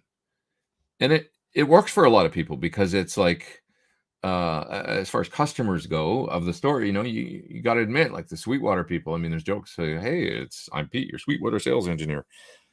But they kind of take care of business. I had a thing once where I got something from them and I was pissed because it was like a bag to carry. It was a bag to carry a Kemper in. So I ordered it and I got it, and it was like, I was like, no, this isn't the right thing. And they're like, no, it's what you ordered. And I was like, no, it's not. It's not the right thing. It doesn't fit my Kemper. I can't. And I was being stupid about how to actually unfold it or something. Like it was like the way it was packaged. And it was like, I know this isn't the thing. And it was like, no, you just have to do this. And then it'll like, and I finally followed the guy's instructions and it was totally the right thing. I was like, oh, I'm really sorry. Like, you know, he knew more about this and he knew, he's like, if you just go like this and this, it's going to work. Like, and it was like, it's so stupid because it was just like a bag, but it was folded in a way. And then I had to do something and do something else and do something. And then it went, oh, and then it became the bag for the Kemper. Yeah, it sounds ridiculous, right? But I was arguing with him about how they sent me the wrong thing, and he was very patient, and he walked me through it. I was like, good customer service. So anyways, okay. How much do you this is a good question. How much do you post process the tone in your gear demo videos? Do you do basic stuff like high, low pass, and compression?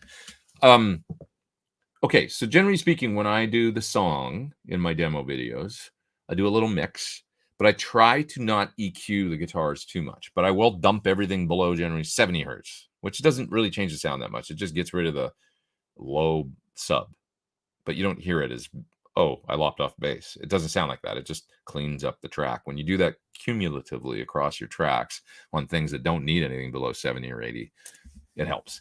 I will do light EQ occasionally on things if it's like I need to make this lead guitar just poke a little more. So I'm talking I will add 2 dB or dB and a half at 2K to make a mid-range, upper mid focus on a lead part come through if it needs to. If turning it up isn't helping and it's just getting too loud and sounds unnatural, you need to target that frequency. And so you need to occasionally, when you do 4 or 5 guitar tracks in a song, they need to fit. So I'll do that stuff occasionally.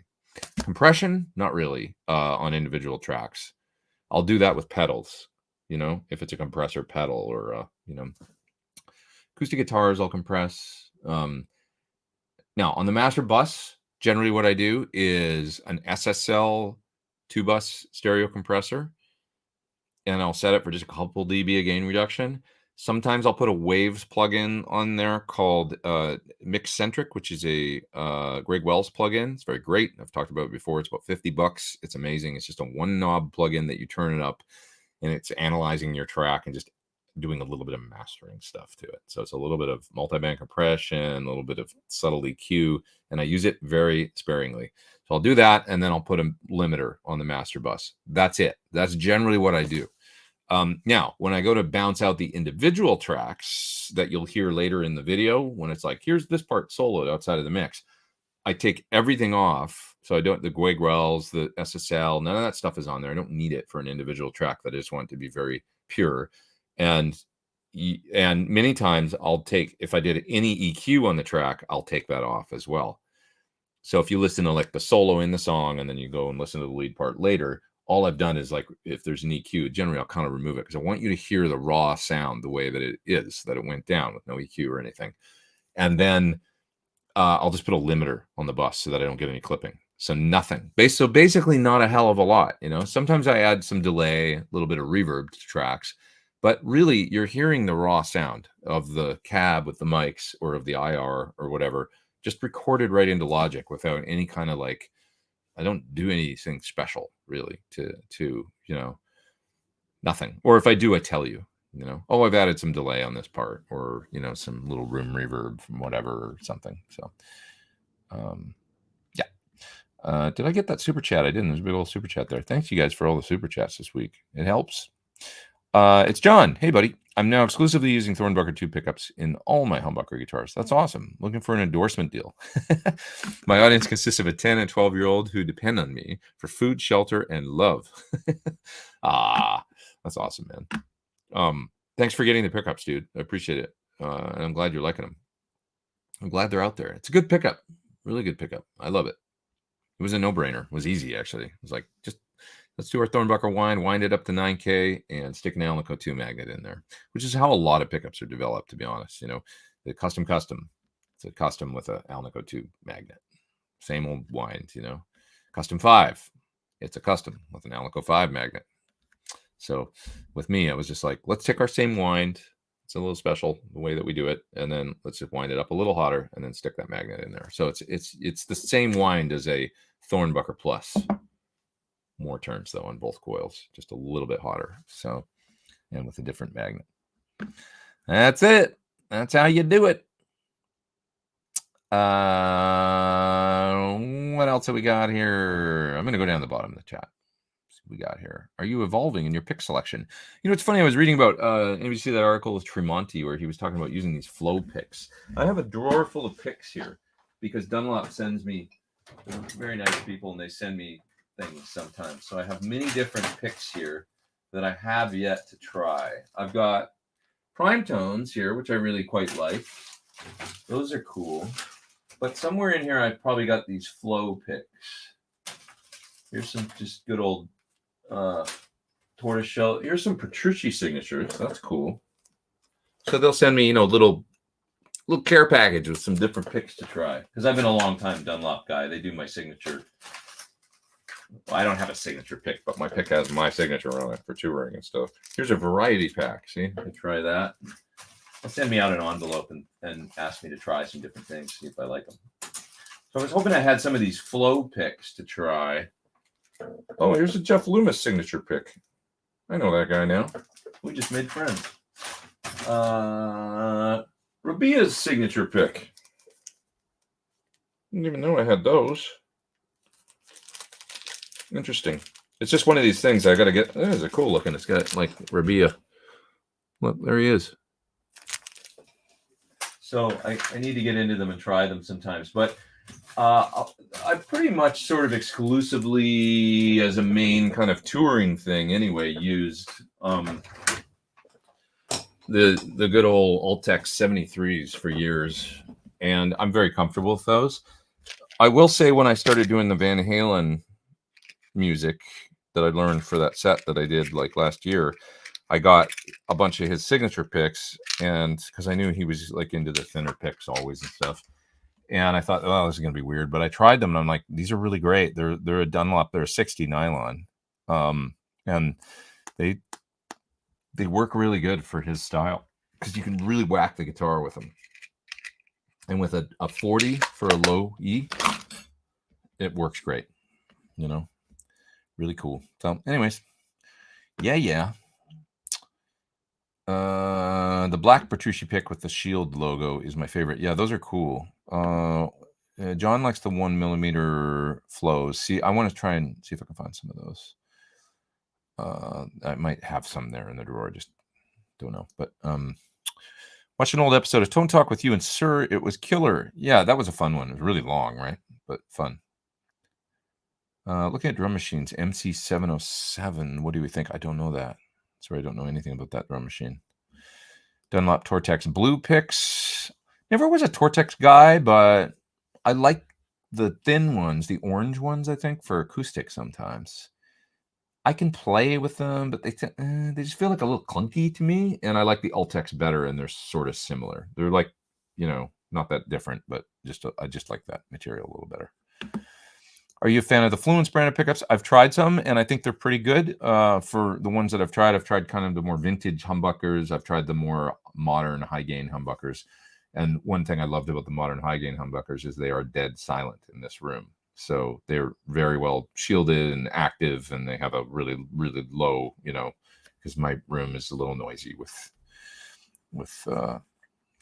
stuff getting in the pickups. So I have one guitar with them, and it's my quiet guitar. Yeah. Cup of Noodles says turned off by Gibson. Blasphemy? No, not necessarily. It's okay. You don't have to like everything.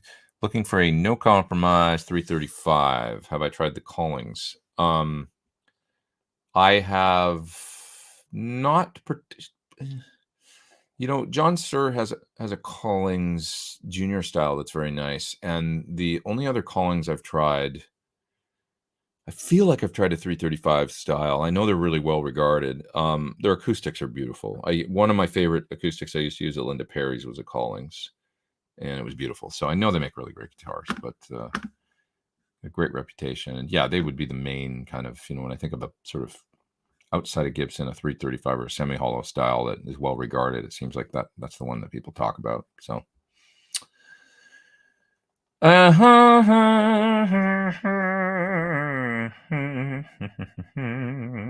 else we got here? Let's see. Joe says the guitar I want is $279. It's like $305 shipped. I can do like $280, but I'd like a set of NYXLs. I'll call them this week. How can I get a deal? I don't know. Ask them for free shipping, and then just buy the strings. Can you do free shipping? I'll take it if so. See if they'll do you a deal. Okay.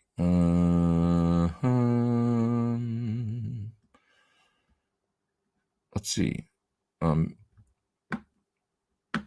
copper picks from Dunlop.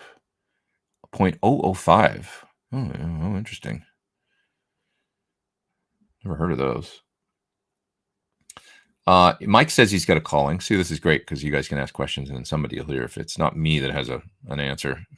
This fella's got an I-35 and it's awesome. How close do your humbuckers get to a Strat when they're split? I mean, pretty surprisingly cool. It's always a little bit of a thinner sound than a true single because, you know, a PAF style humbucker split is pretty weak. So you're going to have like a 4K pickup, you know, 4 point something.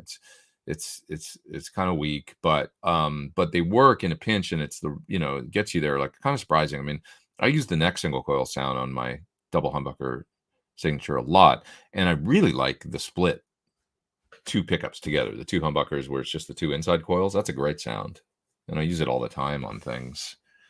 Have used it all the time on things, you know. So you're probably just going to notice a little bit of like the real single coil, which is why I did my HSS version, because it's like sometimes you just want that, or the real meat of like a neck single coil, you know, a little more.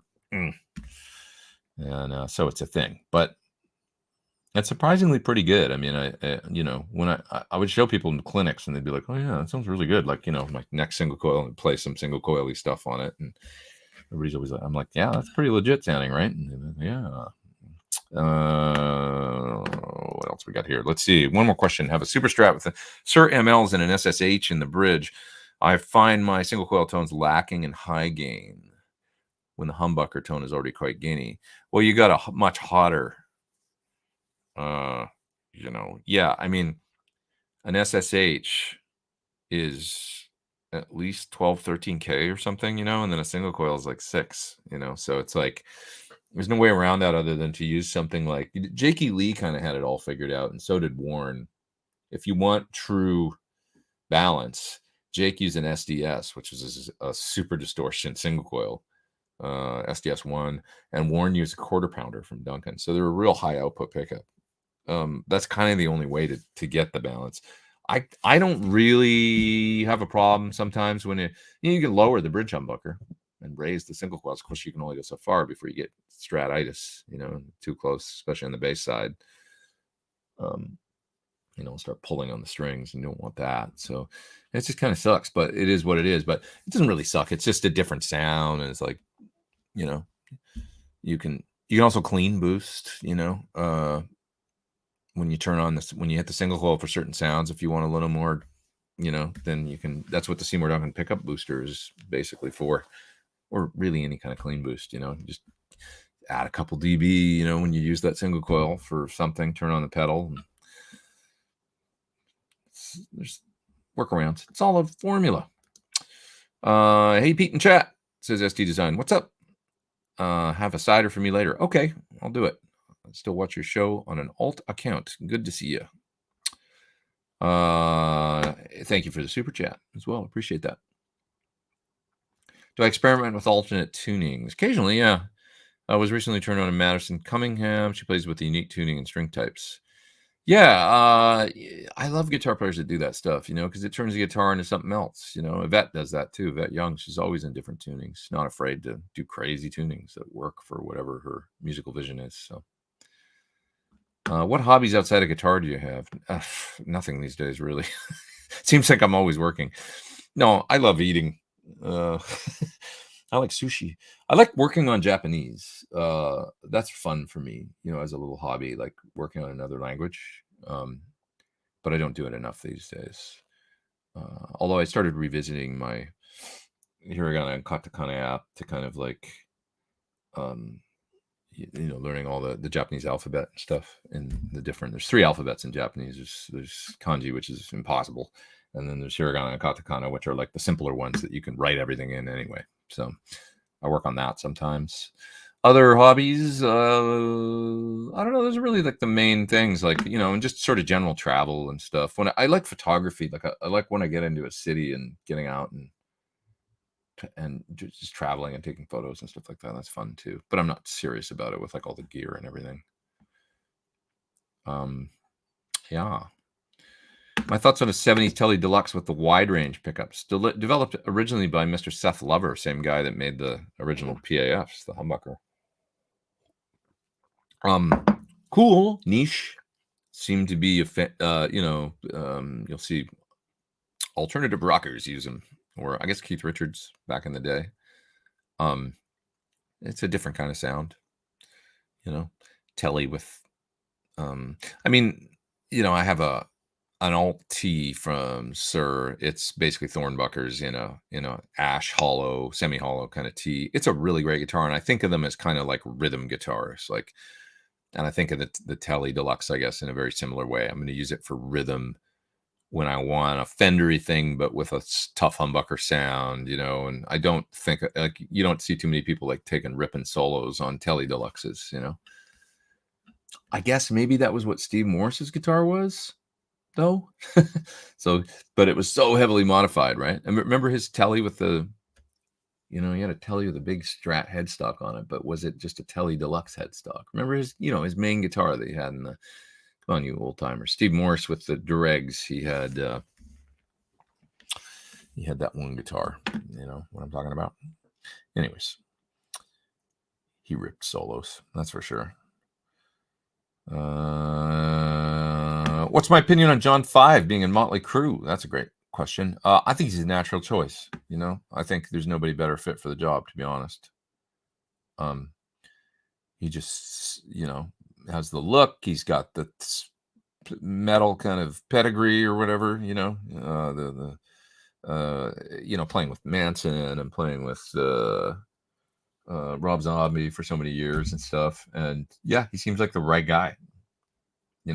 He's really entertaining on stage, on those big stages with big artists. He knows how to do it, and it's going to work, I think. And it feels like Mick still. It's not like he's leaving the band, I don't think. But he's just retiring from touring. If they do any more recording or writing, maybe he'll be a part of it. But he's really old, and he's had that condition for so many years, his medical condition. It's amazing he was able to tour, I think, as long, because I know like 20 years ago he was suffering from that, and not in a good way, so I think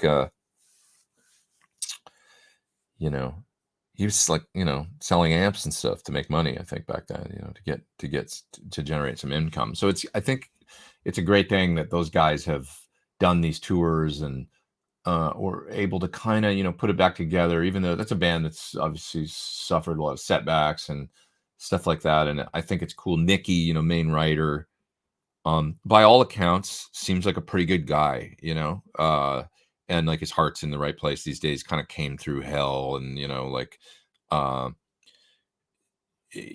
as far as addiction and stuff. And now he's been sober many years, and he seems like a real advocate for, like, it just seems like he's probably in a pretty good place. Tommy seems like the party funny guy, he's hilarious. But Nicky seems like he's got a real head for business and all that, but also like his heart's probably in the right place these days with because a lot of where I'm going with this is like he's the primary songwriter, and obviously I think made the most money. Maybe he's the only, is he the only, I don't know. I got to go back and look at the credits. If anybody ever got credited for other, maybe Vince is for lyrics and stuff. I'm not sure about all that. I don't know their exact arrangement, but I know Nicky's the primary songwriter, made most of the publishing money and all that. So he's very wealthy. And then you got guys like Mick, was my point, kind of like in a dire position, with his health and stuff. And I heard, 20 years ago, he's not in a great way. He's selling his amps. And I remember that back when Voltage Guitar, I remember seeing them in there. I saw some of his Marshall stacks, and Lloyd telling me, oh yeah, he's really sick. He's got to sell gear to make some money and stuff. And so all these years later, to still be out there doing it as long as he did and get it, out there touring and obviously, probably pretty good shape after doing those stadium tours and all that, financially. And he should just take it easy. And, he's like 70 something, right? It's like, you got a condition like that, like, and I hear people really like him, that he's, and I've never met him, but so anyway, I just, it's a happiest ending to what his, it's obviously not great. He's got a thing, but man, I'm ever rambling today, but you know what I'm saying? Feels good to me that John's doing it and that he's retiring, and that it seems like a good situation, for the best case scenario for for those guys, those old rockers. Have you ever played the Blue Guitar 1 amp? Just a little bit, and I've heard it up close because I've played gigs with Thomas and stuff, and he was using it. So it seems like a really cool thing. Yeah. Paul says John 5 was the perfect choice. Yeah, I agree. He seems like a real a great choice and an asset, and it'll be good. Mike says, did I see your super chat? I guess I didn't, Mike, and I'm going to find it. Sorry about that. Let me see. Oh, there you are. Looking for used Mac-Mall Heartbreaker P90. Thoughts on the sound, setup, feel? Great feel. The neck is fantastic. It's just got a beautiful 60s kind of C. Setup was really good. Sounds great. My only complaint about the guitar is that it's got a fair amount of buzz, single coil buzz. But man, does it ever sound good, and is it ever worth it? If you want to hear the guitar kind of in all its glory, what I love about it, listen to it on my song Remember. It's the last song on Pete Thorn 2, my last solo album. You can hear the clean guitar at the beginning. It's in a real low, like maybe drop C sharp kind of alternate tuning. That's that guitar, and I used it on that song because it had that beautiful, and I'm kind of all over the neck on that part too. I need to relearn that part at some point. That's maybe my favorite song that I've ever recorded. Remember. So I love the arc of it and the solo at the end and the way I just really proud of that song. So if that's the main clean guitar on that song. So if you want to hear it, lovely sounding guitar. And it knocked me out from the first time I heard it. I heard it at GitCon, and I should just show it, it's more fun if I grab these things, right, as I'm talking about them. Unfortunately, something fell in here a little while ago. I think it was Jimmy. I think it was when Jimmy fell down. Came off the wall, and it was a few years ago, but he managed to knock a few things, and my guitar got damaged. So when that happens, you can see I got these nicks in it, but they're not too bad, and the guitar's kind of relict anyway, and it's like, okay, well, it's just war scars, I guess. I could probably get, I was thinking, like a little bit of brown touch-up paint, or even like a little magic marker or something, color those in. They wouldn't look so bad because they're just kind of raw chips, But yeah, the guitar is relict anyway, and the finish is very thin. They do a very thin lacquer on these, but it's a gorgeous color. I mean, if you look at it, it's got, it's really nice. I talked to them about, like, could I touch it up, and they were like, well, we could just refinish the top. And I'm like, it is what it is. I'm not going to do that. So, but a really great sounding guitar. And yeah, just a lovely, lovely neck in a kind of a 60s, it's just a very nice C, kind of feels very hand shaped, and it's a good guitar, really good. My only P90 guitar that I have here. So it was just dumb. I'd love to have a nice SG Junior or an SG Special or a Les Paul Junior.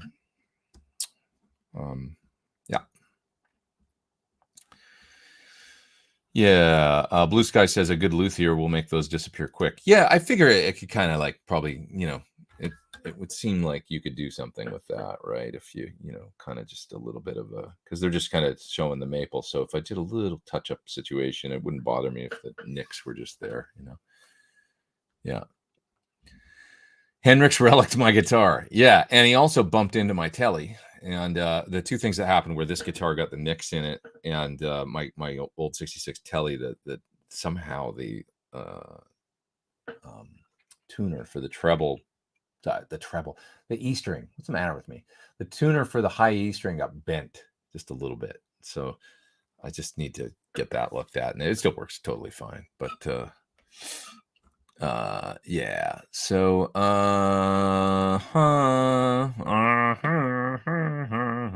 okay, what else are we talking about? I'm not a P90 guy, but the guitar looks fantastic. It is really cool, man. It's a really good sounding guitar. It's got a great clean sound. I mean, it sounds cool for drive too, but it's after seeing the Dirty Movies SG, I want one too. I know, right? You guys saw that, right? I think we talked about that last week, the SG with the horn cut off that Wolf showed a picture of recently on his Instagram. It's really cool. Yeah. Okay. 57 Junior is one of my holy grail guitars. Yeah, I'd love an old Junior too. I'd love an old Junior, and I'd love an SG Junior and an SG Special. They're really cool. Great sound. The ghost of Jimmy. Yeah, Jimmy was mad. He was lashing out. He's like, I hate these tellies. The two guitars that got damaged were telly shapes. Only Strats. When you go on a proper 2-week vacation, do you bring a guitar to practice on? I generally don't. I kind of get away from it. I like it. I like not playing. Sometimes I'll go to guitar shops while I'm like, if I think about when I go to Hawaii, I haven't been back for a while, but I'd love to go again. There's a cool guitar store and ukulele store there. You can go in and like pick around on instruments a little bit and stuff. But I love the feeling of getting away from the guitar for a minute, man, and not playing for a couple of weeks and then picking it up again.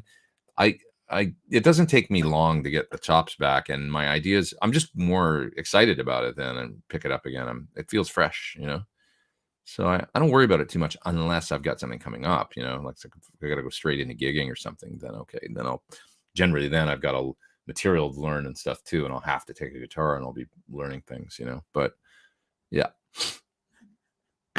Yeah, my niece Hurt says there's a 65. Well, that's cool. 65 SG Junior local store. Yeah, if you can get one with a wide neck, I love those. Like in 64, kind of, I've played ones that had a real, like some of the best necks I've ever played. That wide Gibson neck that you'll find. I don't like the later 60s many times, like where the neck is real skinny. It could get weird, but Dan's Guitars, Byron says, in Honolulu, cool store. Yeah, I'd love to get there one of these days. I've never actually been to that particular store, but Friedman talks about it as well. Yeah. I saw people bashing Eddie's actions on cutting off the horn on the SG. He's Eddie Van Halen, man. I mean, that's what he did. He wasn't afraid to. I love the fact that he cut off the horn on the SG to make dirty movies, because it's like the coolest thing, and it's like some of the only slide on any Van Halen record. I guess he played slide on Big Bad Bill too, right? But it's the only slide on electric that I can think of, and it's great. It's like really cool, and it's like,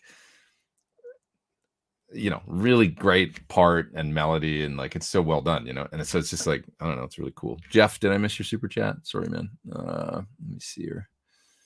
I'll find you. There you are. Sorry, brother. You said you like the 75-watt Creamback. Dave Friedman seems to prefer the 65. Not necessarily. I don't think that's true that he prefers it. He's used it, but I think that he likes the 75 as well. And 65 is a little more greenbacky, but I'm not really a big 65 fan of the Creamback. They're okay. But I find it's got a little bit stronger mid-range than even a greenback, and it's a little much for me. The 75 sounds very balanced to me, and it's a higher power handling, and they're a little more robust, I think, as far as the like, I've never had a 75, and I've got plenty of them in different cabinets, and I've never had a problem with one, put it to that way. So it's a great speaker, clean to dirty, and just a good all-rounder. So yeah.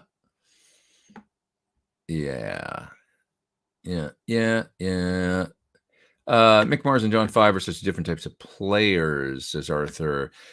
When I think of John and why I think it'll work well in Motley, I think of seeing him with Manson in 2002 and how that was at least for that guy, boy, talk about a guy that's got a storied Manson. Don't want to touch that with a 10-foot pole, literally or figuratively. But he at that time, 2002, I saw a show in North Carolina. I remember I was on tour and we went, and John was killer, and he sounded great, really aggressive, and he was really cool on stage. I remember that about it. And it was a good thing. So I think when I think about him in a Motley sort of from that perspective, I think that's it's like, yeah, he's going to be fine. It's going to be great. Doing that tour, it'll be pretty damn cool, actually, probably. So, saw an interview asking John Five to say something about guitar people don't know. His answer was that it's really hard, even to play something easy, to get it right. I think that's kind of true. You know, I'll use an example of a riff that I just recently learned properly. And it's so easy, but it's so hard. So, Rebel Rebel.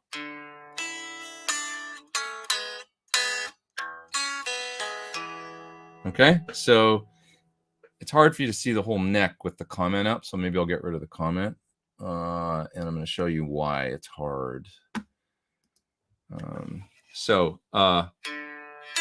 a lot of people think it's, but it's not. And he kind of plays. Okay, so.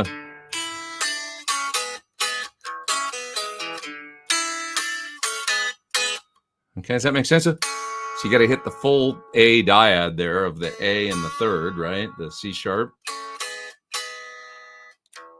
And then the open low E. So open D string.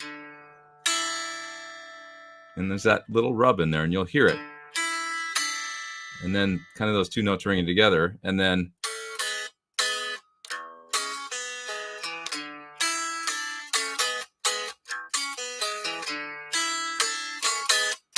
and a lot of people will do it like right?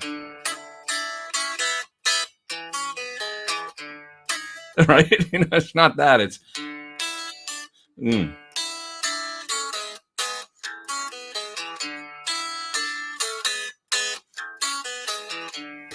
That's how you do that. And it's very unnatural feeling. But that's how it's done. Earl Slick, right? Cool part. But it sounds simple, and he plays it 400 times in the song on the record, but it's somewhat difficult to actually play correctly. Okay, back to the chat. Comments. Sorry. What else are we talking about here? Sorry, SD Design, a little super chat there. Did you use particle reverb or black hole reverb more? I use black hole quite a bit on the H9. It's a fantastic thing for ambient. You know, black hole is awesome. If I want a super duper long reverb that goes tunnels out into, you know, that's the one I use. Gabriel says, just listen to your song, Remember, an amazing song. Hey, man, thanks. I appreciate that. I'm very proud of that song. It came out exactly the way I wanted it to. So, and you know, it's kind of funny because the drums, if you listen to the drums on Remember, is Kurt Biscara. And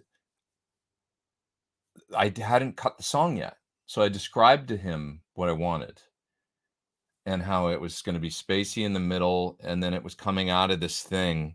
And then it was going to build, and just I wanted it to be drama and dramatic and just go into the soaring solo. And I said, this part's going to be this long, this part's going to be this many bars, and then this part's going to be this many bars. And I kind of want these kind of accents, and the part will sort of sound like this. And I conceptually told him what it was and felt the tempo. We might have said a click or something, at least where he started. I don't think he played to a click, but he had a reference because there's no time at the beginning. It's free. You know, and then when the drums come in, you know, and he played it, and there was nothing to play to. So when you listen to it with the perspective that there was no guide guitar going with him or bass or anything like that, that I just conceptually told him what I wanted, and he did it, and he played this great part on the drums and just with all this drama, and it was like super cool with the builds and everything. And then it was like, that was amazing. I know that's going to work. And then I built the track around his drums from that point, you know. So when you listen to it, just it's kind of interesting to think about it like that. That he was going on instinct and what I told him, and yeah, the lengths of the bar lengths and stuff, how long to go for, and then the way he wound it up, it was all improvised. I mean, the way he played the part, he just he's such a brilliant drummer, you know, and such a great guy. But anyway, there you go. There you have it. What else we got here? I see Nerd Halen in the house. What's up, man? Do you mess with pole piece heights when setting up your guitars for tone? Occasionally. Yeah, I mean, it's, you know, if they're seriously weird or off, you know, if I see a humbucker where it's like they're screwed way down into or sometimes I'll raise them, but maybe not that much. I don't know. Didn't John 5 play with Halford? He did, and Dave Lee Roth. Yeah. He's played with a lot of people. Manson, Halford, Daily Roth, and uh, Rob Zombie, obviously, for a long time. He also played with Katie Lang. He did. Toured with Katie Lang. Interesting tours. Beat me out for the first tour that I almost got, and then he didn't take it, and then they went with Yogi instead. So here's some Small World stuff. It was with an artist named Meredith Brooks, who was kind of doing an Alanis kind of thing in the 90s, angsty kind of thing. And I thought I had the gig. She literally called me and was like, "Hey, looks like we're going to go with you. And I just wanted to call you and make sure that you don't have any like drug problems or anything like that." And we had a talk on the phone. I thought, I think I've got this gig, and I'd auditioned for it against a whole bunch of other people.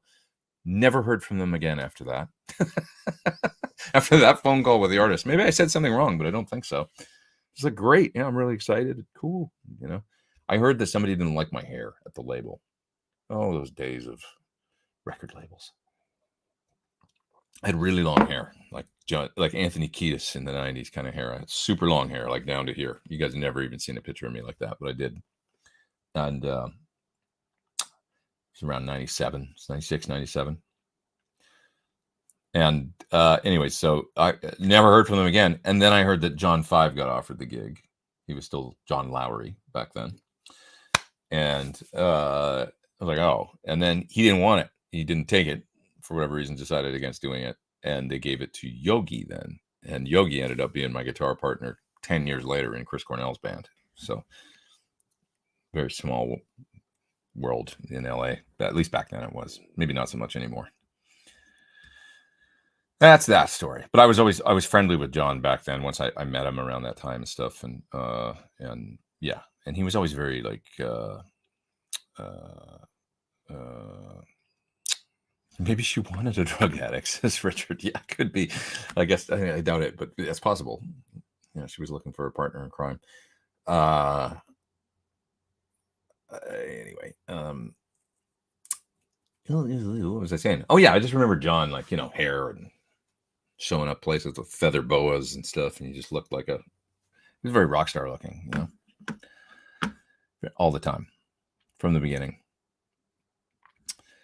Guitarist, lead vocal guy for Crash Test Dummies has real long hair. Yeah, I mean, I kind of had that. I mean, my hair was super duper long. You want to see what it looked like? I actually have a picture. I can show you a picture of what I looked like back then because my friend sent me a photo. So here's, I can go into some magic of the iPhone. It's not coming up. The phone is being a... Oh, there we go. Okay, if I go like this, and I go like this, and I go like this, there it is. Told you. There's me. That's maybe 1995. So I'm still alive. That's me. That's the only picture I probably have that's digitized of me with long hair. But yeah, there it is. Longer than mine, says Lauren. I don't know. Was it? That's pretty long. Pretty friggin' long. Okay. John 5 is an incredibly versatile guitarist. Yes, he's really into he's a student of the guitar. I always heard that he'd go to towns and take lessons when he gets there from different, he'd book, on tour. Like, that's dedication, you get there and book a lesson with local guitar teachers. When he's on like tour with with Rob Zombie or whatever, he goes and does that. Like, that's amazing. He's still, he mentioned in a interview that he suffers from some degree of anxiety or something, and that the only thing that kind of calms his mind, he finds, is playing music, and it's been a lifelong thing. It's his therapy, and I can relate to that. How the guitar takes you away, and it's a great release, and an obsession and a good healthy addiction. If that's what works for you, then fantastic, right? So yeah. Yeah.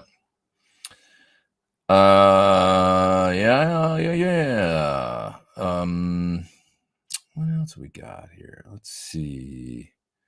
My hair was that long, says Blue Sky. Love the look, says Ben. Yeah, should I go back to it? Should I just grow it out again? I can't. It would take, that was like 5 years of,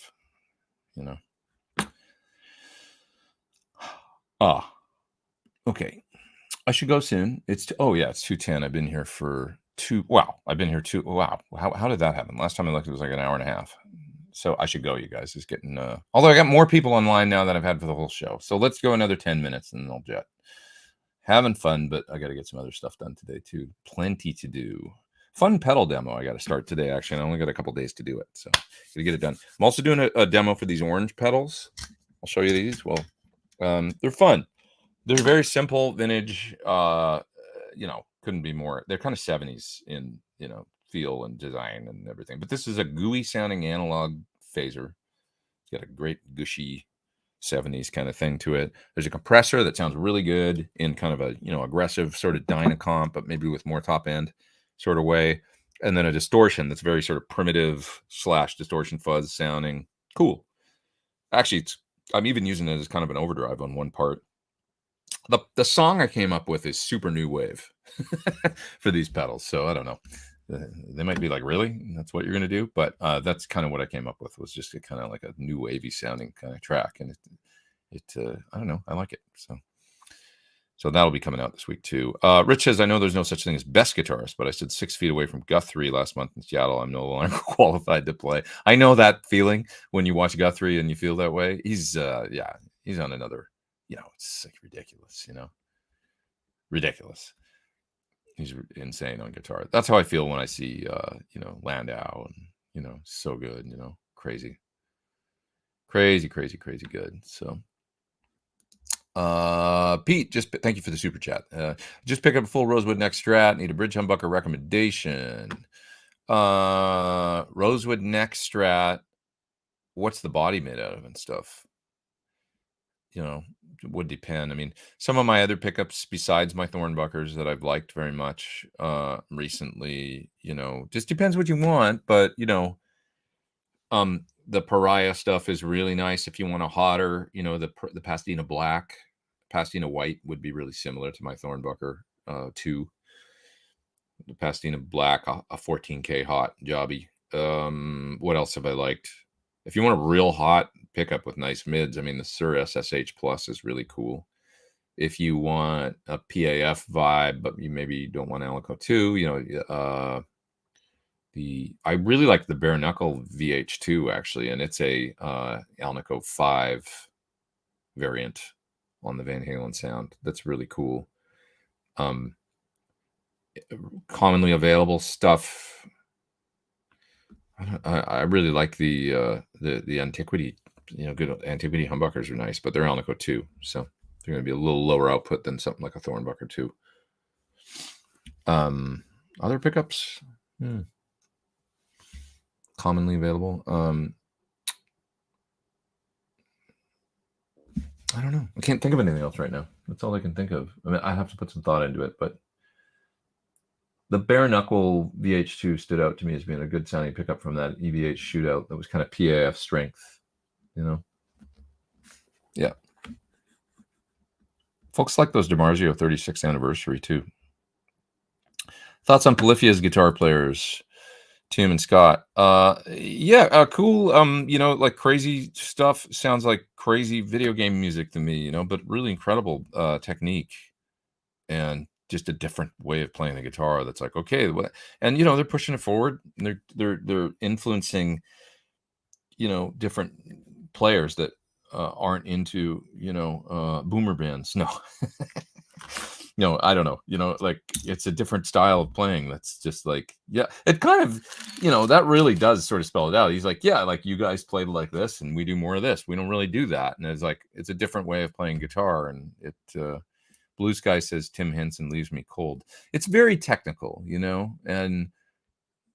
but it's still musical. I don't know, they're good, but there's not really any melody there for me, says Scott. Yeah, I'd love to hear him slow down, and do something where there's like less, where it's like less of the, I feel that way about a lot of young players, though, you know, like where it's like there's a lot of technique going on, probably because they can and they feel like they should or that they have to in order to be. You got to understand we're dealing with a, you know, a bit of an Instagram, TikTok, you know, show as much as you can in 30 seconds kind of thing, you know. It used to be a problem in the 80s. It was like, hey, don't, you know, show, you got a 4-minute song, so don't show everything in the first 30 seconds that you can do, or, you know, build your solo so that it arcs, you know, because you don't want to give it all away. Well, nowadays it's like you have to give it all away, I guess, on Instagram if you're young, because it's like the whole thing is to, you know, you got 10 seconds to like impress people before they're on to the next, right? It's not great for art. So I sort of wish that, you know, but that's kind of that world, you know, and how they became well known, I guess, is in, you know, this modern age of, you know, the way people are consuming things. So it kind of sucks, but attention spans and stuff, you know, I'm a victim of it too, you know, reading friggin' Twitter and, you know, it's awful, you know, scrolling, next thing. What are my thoughts on the Suhr SL68? It's deadly, man. I mean, it's such a great sounding amp. You know, it's just a great plexi. And you know, it's even, you know, you can take it a couple different directions with a couple simple things you can do. The bright cap, for example. I don't think they still ship them with a bright cap. Like, still don't ship them with a bright cap, but if you want to, you can stick a 4700 PF bright cap on there and get it to be like a, you know, more, because some people think that they're darker or not as aggressive. It's all the bright cap, like that one stupid little part on the volume pot.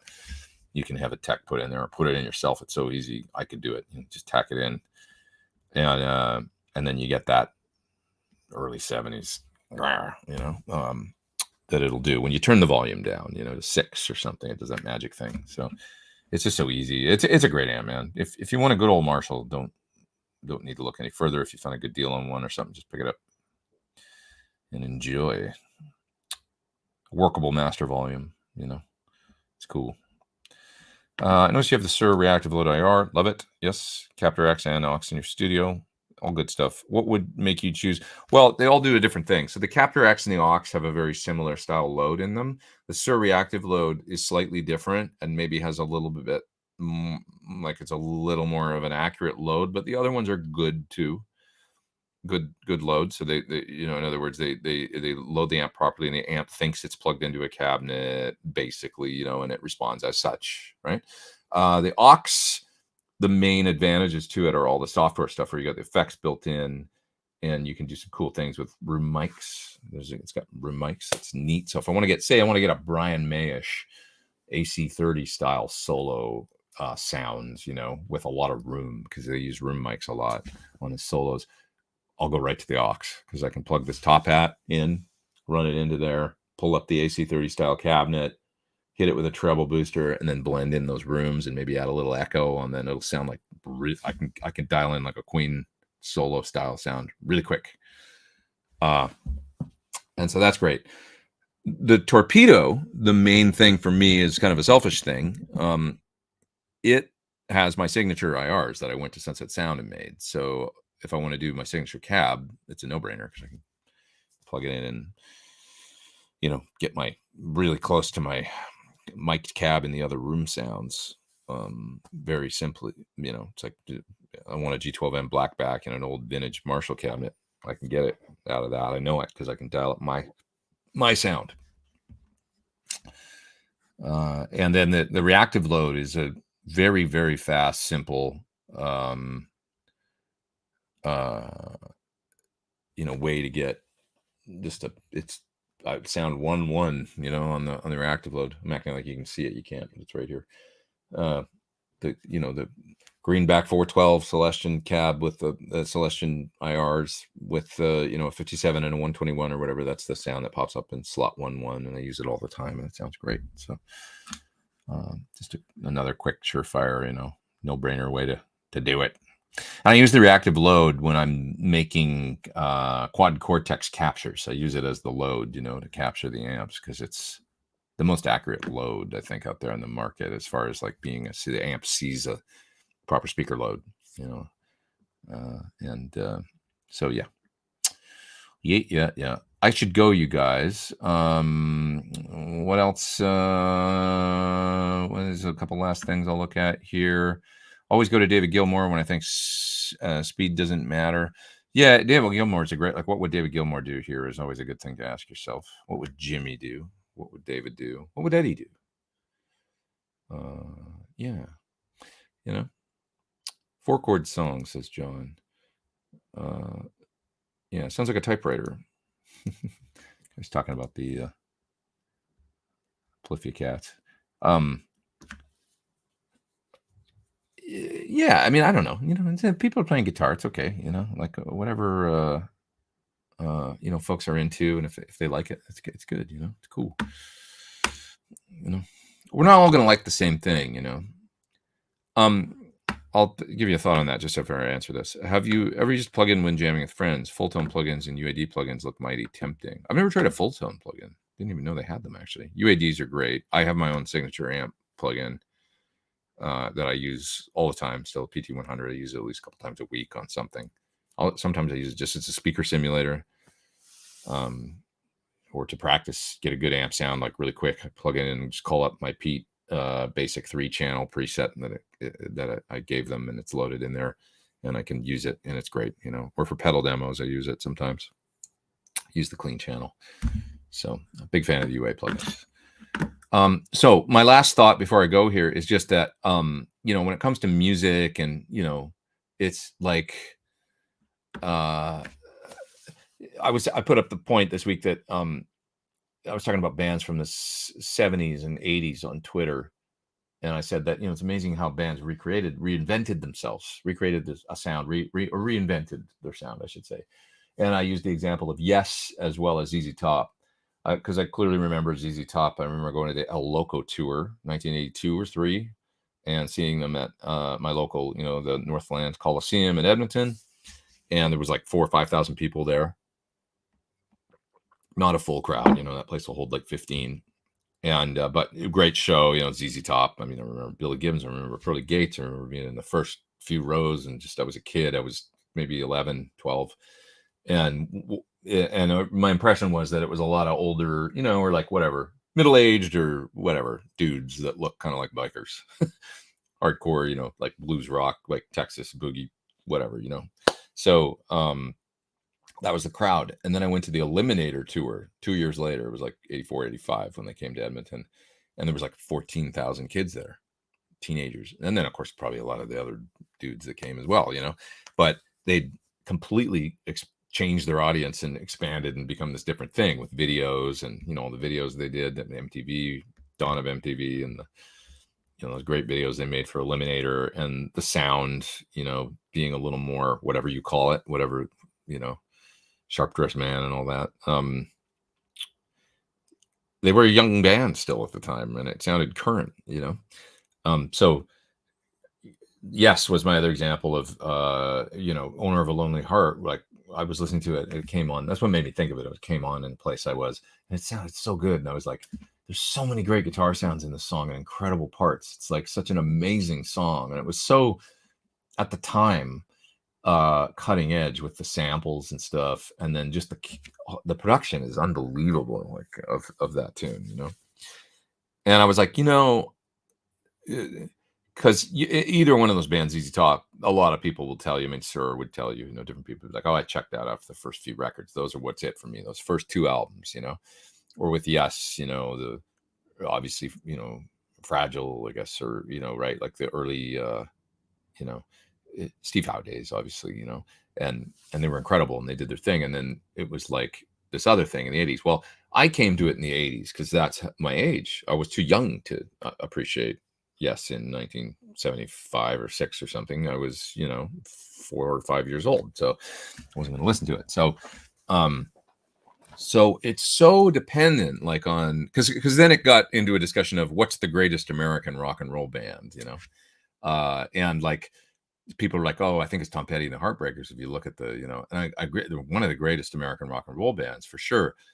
but there can't be a best, and it's not a contest, because it's like the way a song resonates with each individual person is so, you heard a song when you were 14 years old and you heard it, and when you hear it now, it takes you back, and it's like an amazing thing. And so, because somebody was saying Tom Petty's catalog is aged better than Van Halen or something, and it's like, okay, I understand that, like the timelessness or something, but I don't know, man. Like for me, Van Halen 1, when I hear it, it's still like, oh God, you could, that guitar sound for "You Really Got Me" comes on the radio, and you're like, oh, it still gets me, And so that's just, and I love Tom Petty. It's like but there can't be a best, because that guitar sound at the beginning of "You Really Got Me," or the attitude, or whatever, that's not going to resonate with some people. It just never, they didn't care back then. They're like, oh, what's that noise, or whatever. And then other people are going to be like, it gives the hair on the back of your neck stands up, So there can never be a best,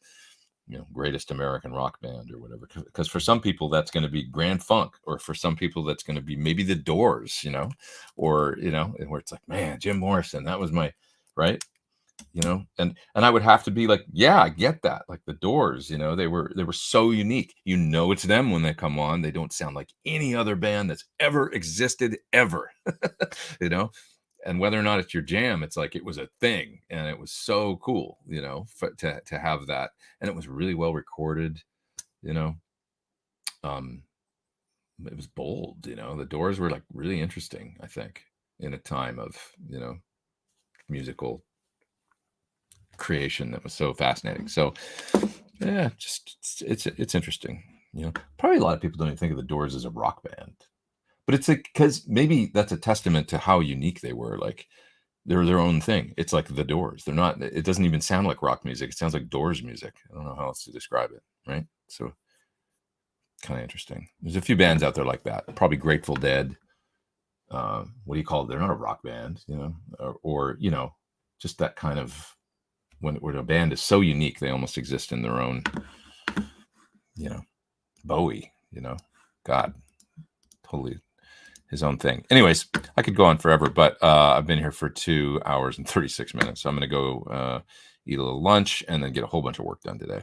You guys, as always, this is so fun for me. This is therapy for me. And I love that we're still doing this, after all these years, and that you guys come every week.